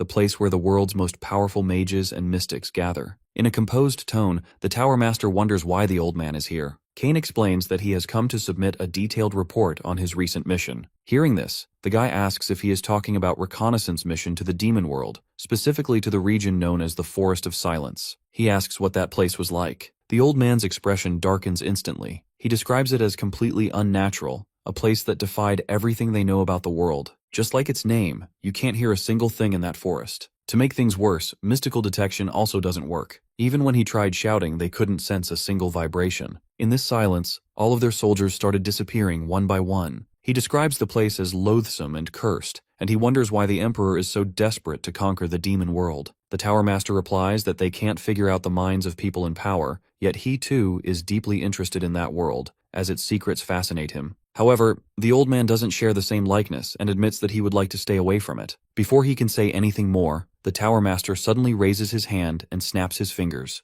A glowing magic circle forms on the floor, and in an instant, both of their bodies dissolve into light and vanish. The next moment, they are standing in a vast, star-filled space. The old man immediately recognizes it as spatial magic and asks him what he is trying to do. The man smiles and casually brings up whether the old man encountered a special person during his mission. Kane's expression freezes. He realizes that the Tower Master placed an observation spell on him and asks him when he did it. The man laughs and mentions that he did it during their last meeting since observing others is one of his favorite hobbies. The old man sighs and asks what more that he wants to know, now that he has seen everything. The Tower Master shifts the topic and asks for his opinion of the Barbarian from the White Snowfield. The old man admits that he is not entirely sure what to make of that Barbarian. Hearing this, the Tower Master casually adds that this same Barbarian displayed enough strength to defeat a seasoned swordmaster and even crushed a powerful being like the Lich Kartos as if it were an insect. The old man is stunned since he didn't know that Katal was the one who defeated the Lich. The Tower Master explains that this has not yet been officially confirmed,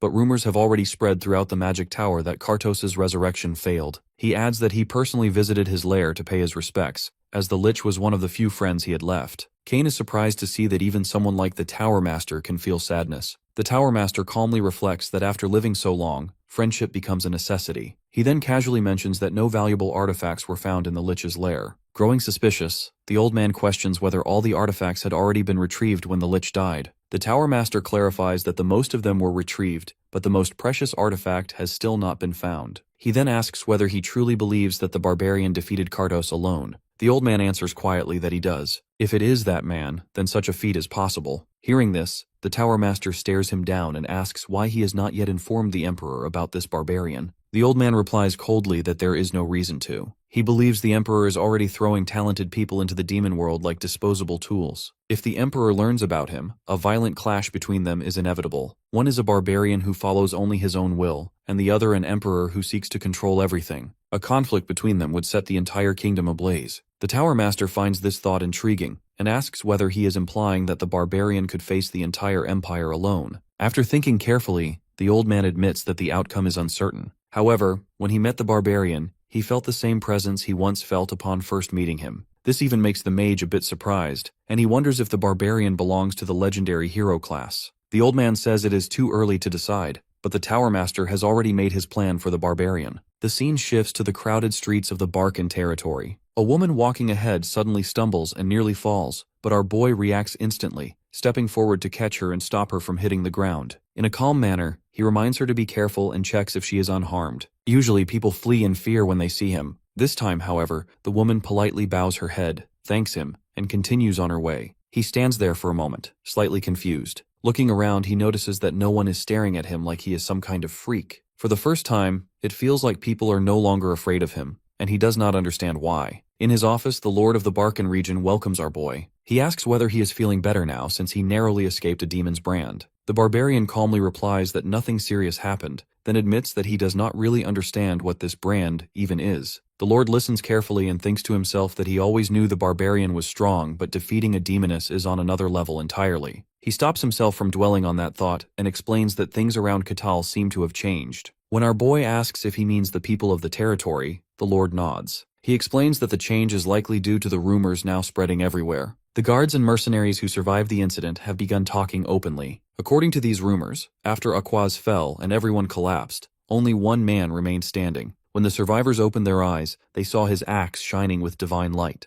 People began to believe that the Inquisitor had given him her divine power. Since then, he has been spoken of as the one who fought the demon alongside the girl. Our boy finally understands how things reached this point. The Lord apologizes, explaining that by the time he tried to clear up the rumors, the story had already spread across the entire territory like wildfire. Catal calmly replies that it does not bother him. Now it makes sense why people are no longer afraid of him. Lord Barkin agrees and explains that people now see him as someone who stands against demons. The Barbarian thinks about it for a moment and realizes that this is what reputation truly means. Sometime later, at the Mercenary Guild, Rosa greets him with a smile and congratulates him on his promotion. He is stunned when he learns that he has jumped 3 ranks at once and is now officially a C-rank mercenary. The receptionist explains that he accomplished something worthy of such a promotion, and the news genuinely makes him happy. She adds that his new mercenary tag will be custom-made, so it will take some time. From C-rank onward, mercenaries are officially certified by the guild, meaning others are now required to treat him with proper respect. She also mentions that this rank grants him access to most capital cities and churches, with the sole exception being the imperial capital. Hearing all this, he comments that the empire seems quite strict. The girl explains that entry into the imperial capital is decided entirely by the nobility. In truth, no one really knows what lies inside, as everything people hear is based on frightening rumors. These days, the capital itself feels even more mysterious than the demon realm. Hearing this,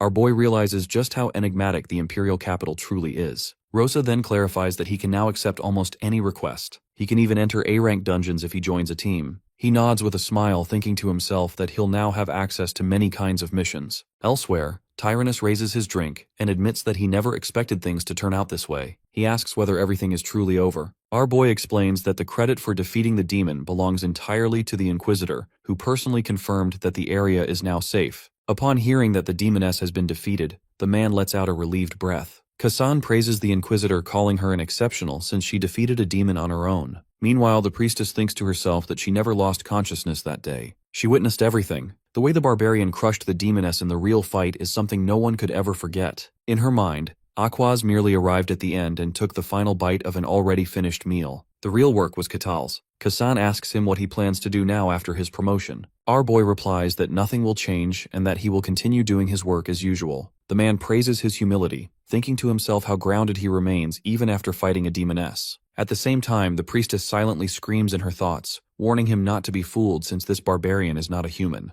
The Barbarian then asks about their plans. Kassan says he is still F-rank and has no clear direction for now. He admits that he once planned to live like a parasite until he died, but after seeing him, he now wants to live his life with full effort. Hearing this, Tyrannus mocks him, joking that he is only realizing this now and asking what else one could expect from a thief. The two glare at each other, and our boy turns to the priestess to ask about her plans. She replies that she will continue to follow Lady Colosia's will, as always. He recalls something he heard from the Inquisitor, that Colosia's servants are currently on break, and only high-ranking members are active. The priestess is startled and quickly composes herself, claiming that the Inquisitor must be mistaken and that she is just an ordinary priestess. Our boy replies that he will take her word for it. However, the girl can't help but panic, wondering if he already knows everything, and is simply toying with her. Late at night, the Mercenary Guild is almost empty. Rosa is packing up, preparing to head home, when the door opens and a stranger walks in. Wearing a hood, the man says he wants to submit a request. She looks at him with tired eyes, already thinking about overtime, and asks what kind of request it is. The man explains that it is an escort mission for 2 people, himself and a young girl. Rosa begins writing down the details and asks for the destination. When the man says the capital city of the Denayan Kingdom, she freezes in shock. An escort mission to such a distant capital from a remote region like Barsan is extremely unusual. She studies the man carefully and realizes that something is off. Even though she finds him suspicious, she tentatively accepts the request and asks him to present identification. At the request for identity confirmation, the man hesitates briefly before placing a metal card on the table. The moment Rosa sees it, she understands. It is a Mercenary Guild token, something that is not easily obtained. She verifies his identity and asks for the commission fee. The man mysteriously takes out a coin and says he will use that as payment. Upon examining it closely, the girl realizes it is a coin made of pure gold. However, this amount is only enough to hire 1 person. The man is left stunned, unable to respond. She clarifies that a mercenary must stay with them for the entire journey, and the Denayan Kingdom is extremely far away. The risk is high, and the journey could take nearly a month. Naturally, the cost reflects that. The man pleads, asking if anything can be done, because he needs at least 2 guards. The girl explains that it is possible, but the mercenaries would be of much lower rank. However, if he wants reliable guard, he should hire at least D-rank mercenaries. The man changes his stance, saying that he needs someone skilled. Hearing this, she repeats that the fair price only covers one person. When he asks again if there is no other way, Rosa wonders internally why he is so desperate. In a strict tone, she explains that it is already difficult to find anyone willing to take an escort mission from such a remote region, but she will try. The man sighs heavily and leaves the matter in her hands. After he leaves, she inspects the gold coin more closely. It is small but made of pure gold, and its surface has been carefully filed to hide its origin. This tells her that this request may bring trouble. The scene shifts to night at a tavern. We see the same man knocking on the door of a private room. From inside, a young woman with golden hair asks who it is. The man introduces himself as Aaron and says that he is her loyal servant. Hearing this, she opens the door and lets him in. The young woman is Aline. Inside the room, she anxiously asks how things went. The man explains that the guild accepted the request. She exhales in relief and asks how many people they managed to hire. Aaron hesitates before admitting that they could only afford one mercenary, and this makes her a bit worried. He apologizes, explaining that they did not have enough money. Even though the girl thinks it's not his fault, the man feels he messed up by getting scammed. Both of them look at each other with teary eyes and start crying so loudly that a neighbor shouts at them to keep quiet. They exchange helpless looks, realizing that they cannot even cry in peace. Alen then asks how long it will take, and the man admits that he does not know, as finding someone reliable may take time. She accepts this and thanks him for his efforts. Time passes, and the scene shifts to the following night. The girl stands anxiously while Aaron feels ashamed of himself since he still couldn't find a guard. They are running low on food supplies as well, and he thinks it's all because of him. Once again, she reassures him that it is not his fault. Running out of ideas, the man suggests informing the territory's lord about their situation, but the girl immediately refuses. She insists that no one can be trusted, and that even hiring a bodyguard is already a huge risk. The girl reminds him why they were forced to flee their kingdom in the first place, and how they never know who is truly a friend and who is an enemy. Even after all this time, no news has arrived from their homeland. The man apologizes, admitting that he has grown weak-hearted. The girl then wonders whether the Denian kingdom is really safe. The man answers with confidence, believing that the kingdom will protect them. He recalls how the king of Denian once swore an oath at the time of the princess's birth, and adds that these people may even help them take revenge one day. He strongly believes that the princess must survive, because if she is lost, their kingdom will truly be finished. The princess is still not convinced about the guard and questions whether they can really trust just a single mercenary. The man reassures her, explaining that they paid in gold and that the guild will surely send someone reliable. Hearing this, she begins to imagine who their guard might be and secretly hopes it will be a handsome knight-like mercenary. Elsewhere, our boy sits alone in his room, feeling bored because he has nothing to do. His thoughts drift to his old friends who once stood beside him in the white snowfield, the ones who never distanced themselves from him. Knowing them, he believes they are still the same. Suddenly, another thought strikes him, and he wonders whether his mission is finally over. Ever since he woke up in the white snowfield, the mission window had always followed him. At first, he believed it is just a dream, but the cold and the monsters quickly proved that everything is real. His first mission was simply to survive for a week, and in that frozen land, the mission window felt like a guide. However, after leaving the snowfield, no new missions have appeared. Now that everything is calm, he is getting bored. It all makes him wonder if the system missions are limited only to the white snowfield. Although he is unsure, he feels grateful to the system and decides to enjoy this world in his own way. The next day, the scene shifts to the Mercenary Guild, where Rosa hands him a new request. When he asks about the type of mission, she explains that it is an escort request. The journey will take him several days, and all travel preparations are the mercenary's responsibility. Hearing this, Catal mentions that it will require serious effort. The girl agrees, but adds that the pay is also high. However, it seems too shady to just be a simple mission. Just as she is about to tell him that he can decline, he cuts her off and admits that the suspicion is exactly what makes it interesting. As the Barbarian reviews the details again, the destination name catches his attention. He recalls hearing it before from a girl named Milena of the Akasha family. She is the same girl he met in the snowy plains who told him that he would be welcomed there. Realizing this is a perfect opportunity, Catal decides to accept the request. At that moment, a bright blue system window suddenly appears before him. He freezes in shock as quest number 785 displays itself, stating that the objective is to escort the client to the Denian kingdom. He stands there in disbelief, wondering why the mission window appeared again after so long. From the reception desk, Rosa notices his strange reaction and calls out to him in concern. The scene shifts to the princess, who rushes toward the door after hearing hurried footsteps. As soon as she opens the door, the old man enters in a hurry while panting. This makes her anxious and she asks if the trackers have found them, but Aaron quickly explains that the request is accepted. She feels confused until he excitedly explains that the only C-rank mercenary in the region has agreed to take the job. This makes her relieved and her eyes light up. The old man assures her it is true and mentions that the meeting is scheduled for the next day. He encourages her to rest, and she happily agrees. Back with Catal, He stares silently at the mission window still floating before him. He keeps wondering why the system has activated again after such a long time. As he continues thinking, a realization dawns on him. Perhaps the missions are not limited to the white snowfield after all. Then, with a serious expression, he considers the possibility that something deeper is at work behind the system. Outside the mercenary guild, a thunderstorm begins to form. That night, Aline and the old man sit quietly inside the guild building. While waiting, the princess wonders what kind of mercenary will arrive. She imagines sharp features and a body covered in scars. Suddenly, they all hear footsteps and the door opens. Rosa announces that the mercenary has arrived, and just when the princess turns around to look at him, she notices a terrifying giant staring back at her. The sight leaves her so scared that she turns into a manga panel. The thought of this terrifying man being their guard makes her faint. As she collapses, the old man panics and shouts at our boy, asking who he is. Catal calmly observes the situation and realizes that it has been a long time since he has seen someone so terrified. He asks Rosa whether these two are the clients who hired him, and she confirms it. She then formally introduces him as their escort. Hearing this, the old man explodes in shock and anger, demanding that the guild change the mercenary. The girl gives him a cold look and questions whether he is doubting the guild's decision. She sternly warns that questioning the guild's judgment will void the contract and result in a refund. Desperate, Aaron insists that he does not mean it that way. At that moment, our boy realizes that he has once again become a walking source of fear. Suddenly, the princess stands up and announces that she agrees with the guild's decision. The barbarian is slightly surprised as she steps forward, introduces herself, and expresses that she looks forward to working with him. The scene changes to a forest, and we see our boy walking ahead while the two follow behind. He suddenly stops and mentions that they are keeping too much distance, and that it might be better to walk closer. Both of them look visibly nervous and quickly deny any problem. They laugh awkwardly, and the old man adds that they have not seen anyone suspicious so far. Our boy nods, unsure why, but deciding that as long as they are comfortable, it is fine. He turns forward again and resumes walking, maintaining some distance. The princess watches his back and reflects on how things have finally come to this point. After their meeting at the mercenary guild last night, the barbarian told them that from now on, they must trust him. He assured them that as long as he was with them, their safety was guaranteed. She nervously nodded, still doubting whether trusting him was the right decision. Suddenly, Catal's voice breaks through her thoughts as he tells them that they will have to spend the night here. He explains that it's late, visibility is low, and it's normal since they left on the request only in the evening.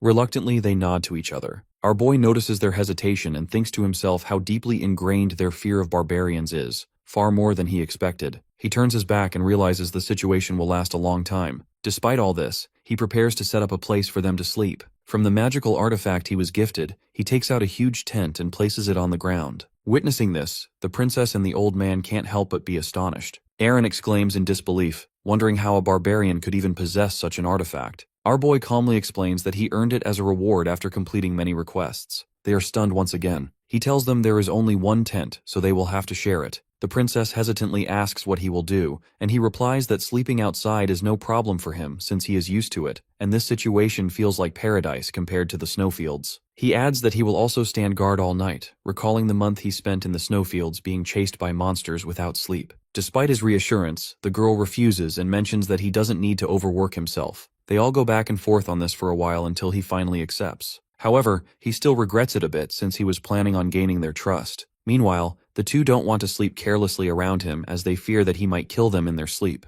The next morning, the princess emerges from the tent feeling exhausted, having slept poorly due to anxiety. She notices that the old man is also tired and feels extremely hungry. Noticing her, the barbarian suddenly asks if they are hungry. He comments that it's natural, since they haven't had a proper meal, and tells them to wait a little while. The princess stares at him in shock as he announces that he will cook for them. Moments later, he places oil on a pan over the fire and begins preparing ingredients. Both she and Aaron stand dumbfounded, as they can't believe that a barbarian knows how to cook. Horrified, the old man asks if he learned to cook before, and our boy casually replies that it's just a hobby. He explains that in the snowfields, people didn't cook as they ate raw meat and monster blood to survive. Using those same harsh ingredients, he taught himself to cook, despite the danger. He recalls the difficulties of cooking and starting fires in such a hostile environment, yet after countless attempts, he succeeded. Now he is confident he can cook anywhere. He finishes preparing a perfect shrimp pasta and presents it to them. Both of them are speechless at the sight. Despite the meal looking perfectly good, the girl refuses,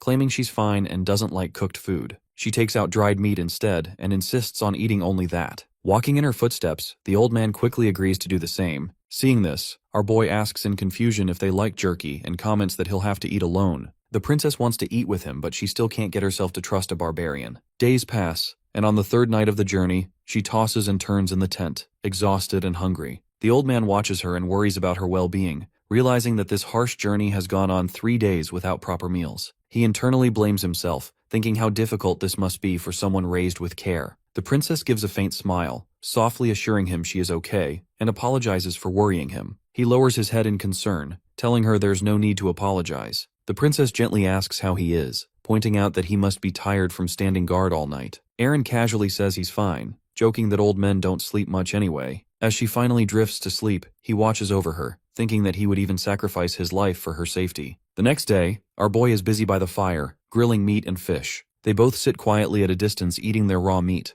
However, the sight is too much to bear for the princess. Suddenly she stands and announces she is stepping away for a moment. The barbarian curiously asks if she is going to the restroom. This takes her by surprise and she calls him rude. Realizing his mistake, he apologizes, which also surprises her since barbarians aren't known to feel sorry. She quietly leaves her spot and walks into the woods, while the other two watch in silence. The old man internally worries for his princess. Noticing him, our boy calmly comments that he knows they don't fully trust him, but he is their escort on this journey. Turning meat on the grill, he reminds them that he's human too and can get hurt emotionally. Aaron is stunned by this and lowers his head in shame, acknowledging that he understands. Katal returns to the grill and offers him a plate of grilled venison. The old man's eyes widen since it looks like a dish from a 5-star restaurant. Hesitant and nervous, he wonders if he should eat it. Meanwhile, the princess sits alone by the stream, feeling miserable. Her hunger is so intense that, despite herself, she begins eating the dried meat, feeling pain in her legs from weakness. She feels completely drained, almost on the verge of collapsing, but she forces herself to endure. Remembering the old man, she gets up and decides to be stronger for him. However, as she returns, she is shocked by what she sees.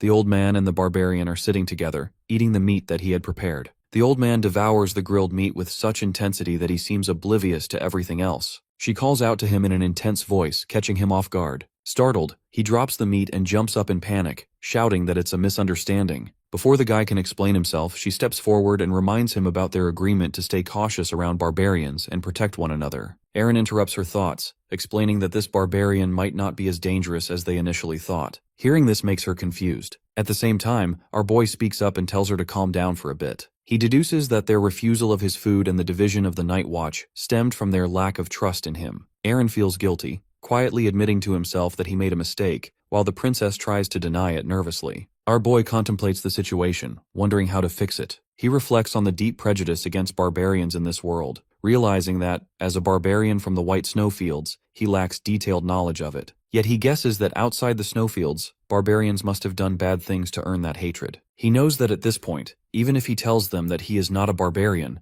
they won't believe him. Suddenly an idea strikes him, and he smiles. He steps forward and announces that there is a misunderstanding. As both of them stare at him in confusion, our boy confidently declares that he is not a barbarian. My man is outsmarting himself. He clarifies that technically he was born a barbarian, but he did not grow up like one. They both are dumbfounded, staring at him in confusion. Our boy recounts that about a week after his birth, his entire tribe was destroyed. An adventurer found him and raised him, though internally he admits he is just making this story up on the spot. He reflects that sometimes a well-timed lie can work like medicine. Essentially, while born a barbarian, he was raised as a civilized man. Hearing this, the princess starts to calm down a bit. Katal remarks that he knows it's not easy to accept, but he hopes she will gradually see that he is just like them. Our boy knows that he is talking nonsense, but he wants them to feel bad for him. As expected, the princess starts to realize how wrong she was to reject his kindness just because they thought he was a barbarian. Shame floods her face as she quietly apologizes, admitting that until now, she had not completely trusted him. Instead of being upset, he gives her a gentle smile and assures her that it's fine.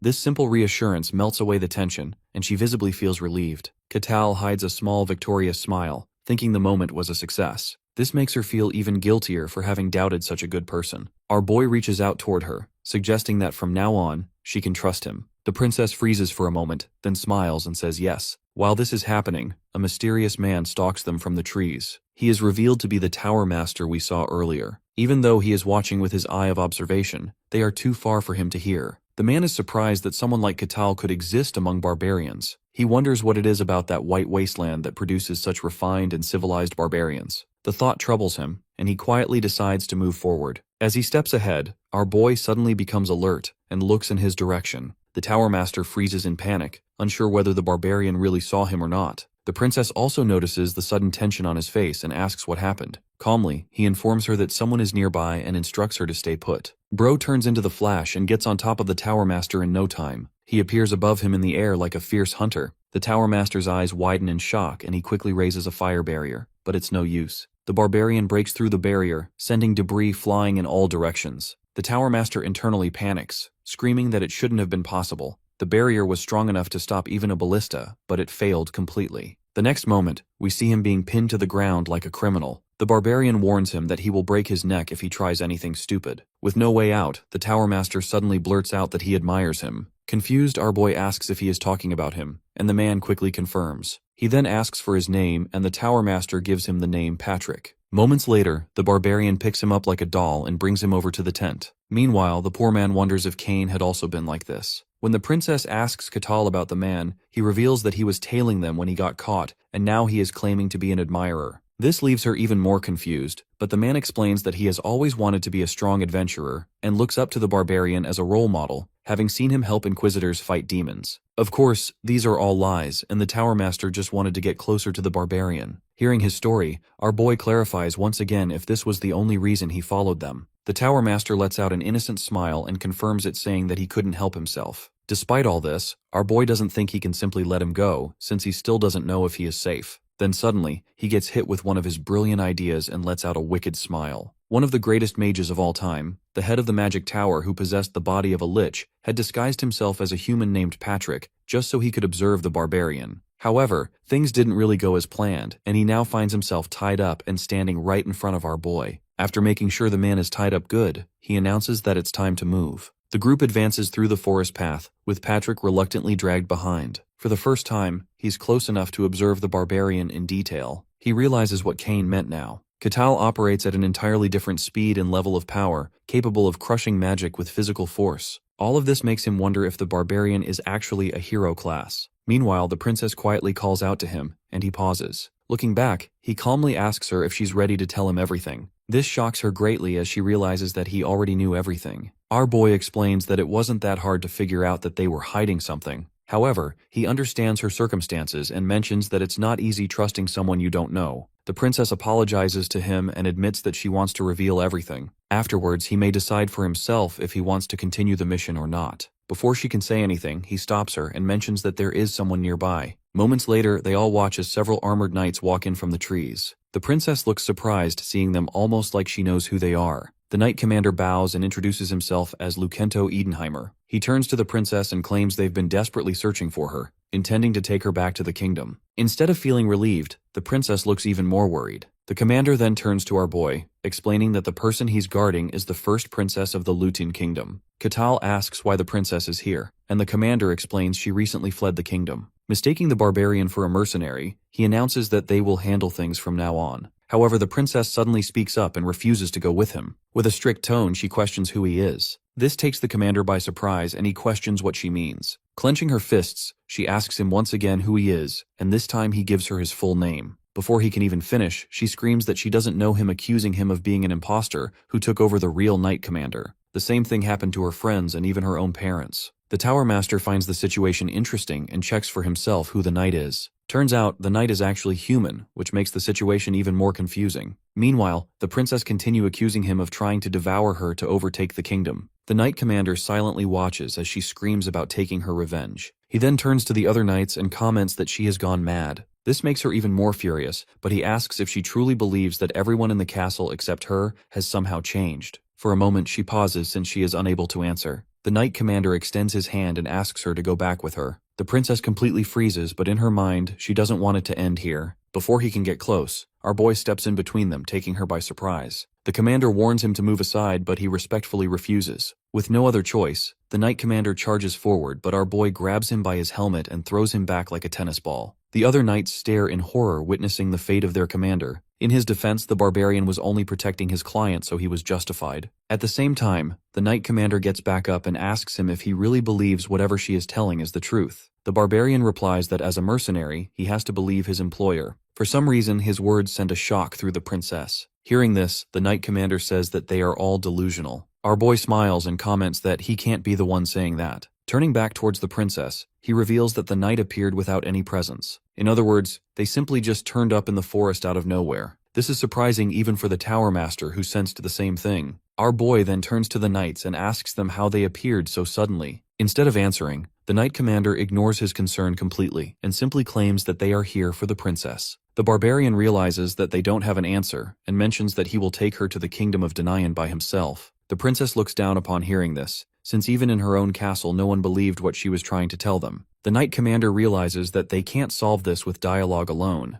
Catal also recognizes this and orders everyone to step back for a bit. Turns out the men he is facing are the strongest knights in the kingdom. Even after they draw their swords, he stands with a grin on his face. Meanwhile, the Tower Master analyzes them, noting that the rest of the soldiers are second-rate, since they can control mystic arts, but their commander is first-rate. Suddenly, he orders the knights to charge, and they rush in with the intent to kill. Our boy stands there like a mountain and simply starts smashing them with his bare hands. His punches are so strong that they do area damage and push all of the knights back. Even after seeing his knights get flown away, the commander still orders the rest of to charge ahead. This time, the barbarian grabs 2 of them by their helmets and spins them around, also hitting the rest of them in the process. While he is distracted, the knight commander sneaks up on him from behind. Watching this, the princess screams to warn him, but to her shock, our boy turns into Saitama and bites off his sword entirely. After seeing this monstrosity, the commander does the responsible thing and orders his men to back off. As they leave, the princess asks him if he is okay. He assures her that he is not hurt, and also promises to fulfill the request, but first he wants to know what actually happened. Hearing this, she takes a deep sigh and agrees to reveal everything.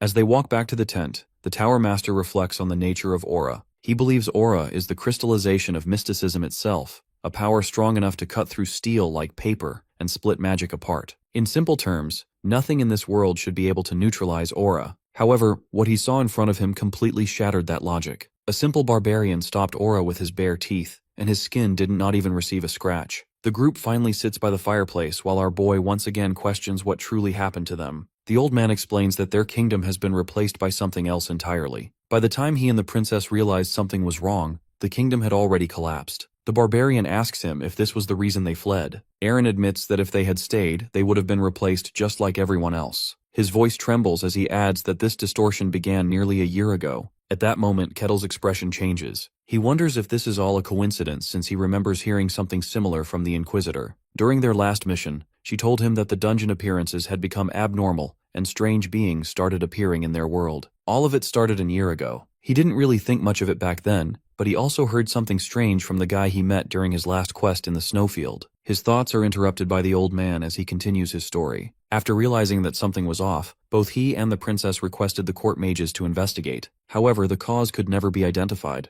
The only thing that changed was those people. When Catal questions how they even figured out that something was wrong, the old man looks down and admits that it's hard to explain. However, everything about those people seemed unbearable, even though they acted and talked the same. Hearing this, our boy asks if it was just their intuition. The old man mentions that he also found it hard to believe when the princess first told him. However, he soon began to experience it for himself. His job was to manage and supervise the servants in the castle. One of them was a timid girl named Cassie. She was fragile enough to be scared by ghost stories, but at some point, she stopped reacting to them at all. Initially, he didn't think much of it since it's not abnormal to outgrow one's fears, but something happened afterwards that changed his mind. The girl was responsible for maintaining the statues, and due to her fragile nature, she would fear that they would fall over and crush her. However, one day a statue actually fell towards her, and she barely managed to avoid it, but the only thing she was worried about was her punishment. At that moment, he realized that the girl in front of him wasn't Cassie. Even though her behavior didn't change, he could tell that she was a completely different person. He tested this on other people in the castle and realized that most of them had already changed like her. This is why they fled, since they feared that they might also become like them.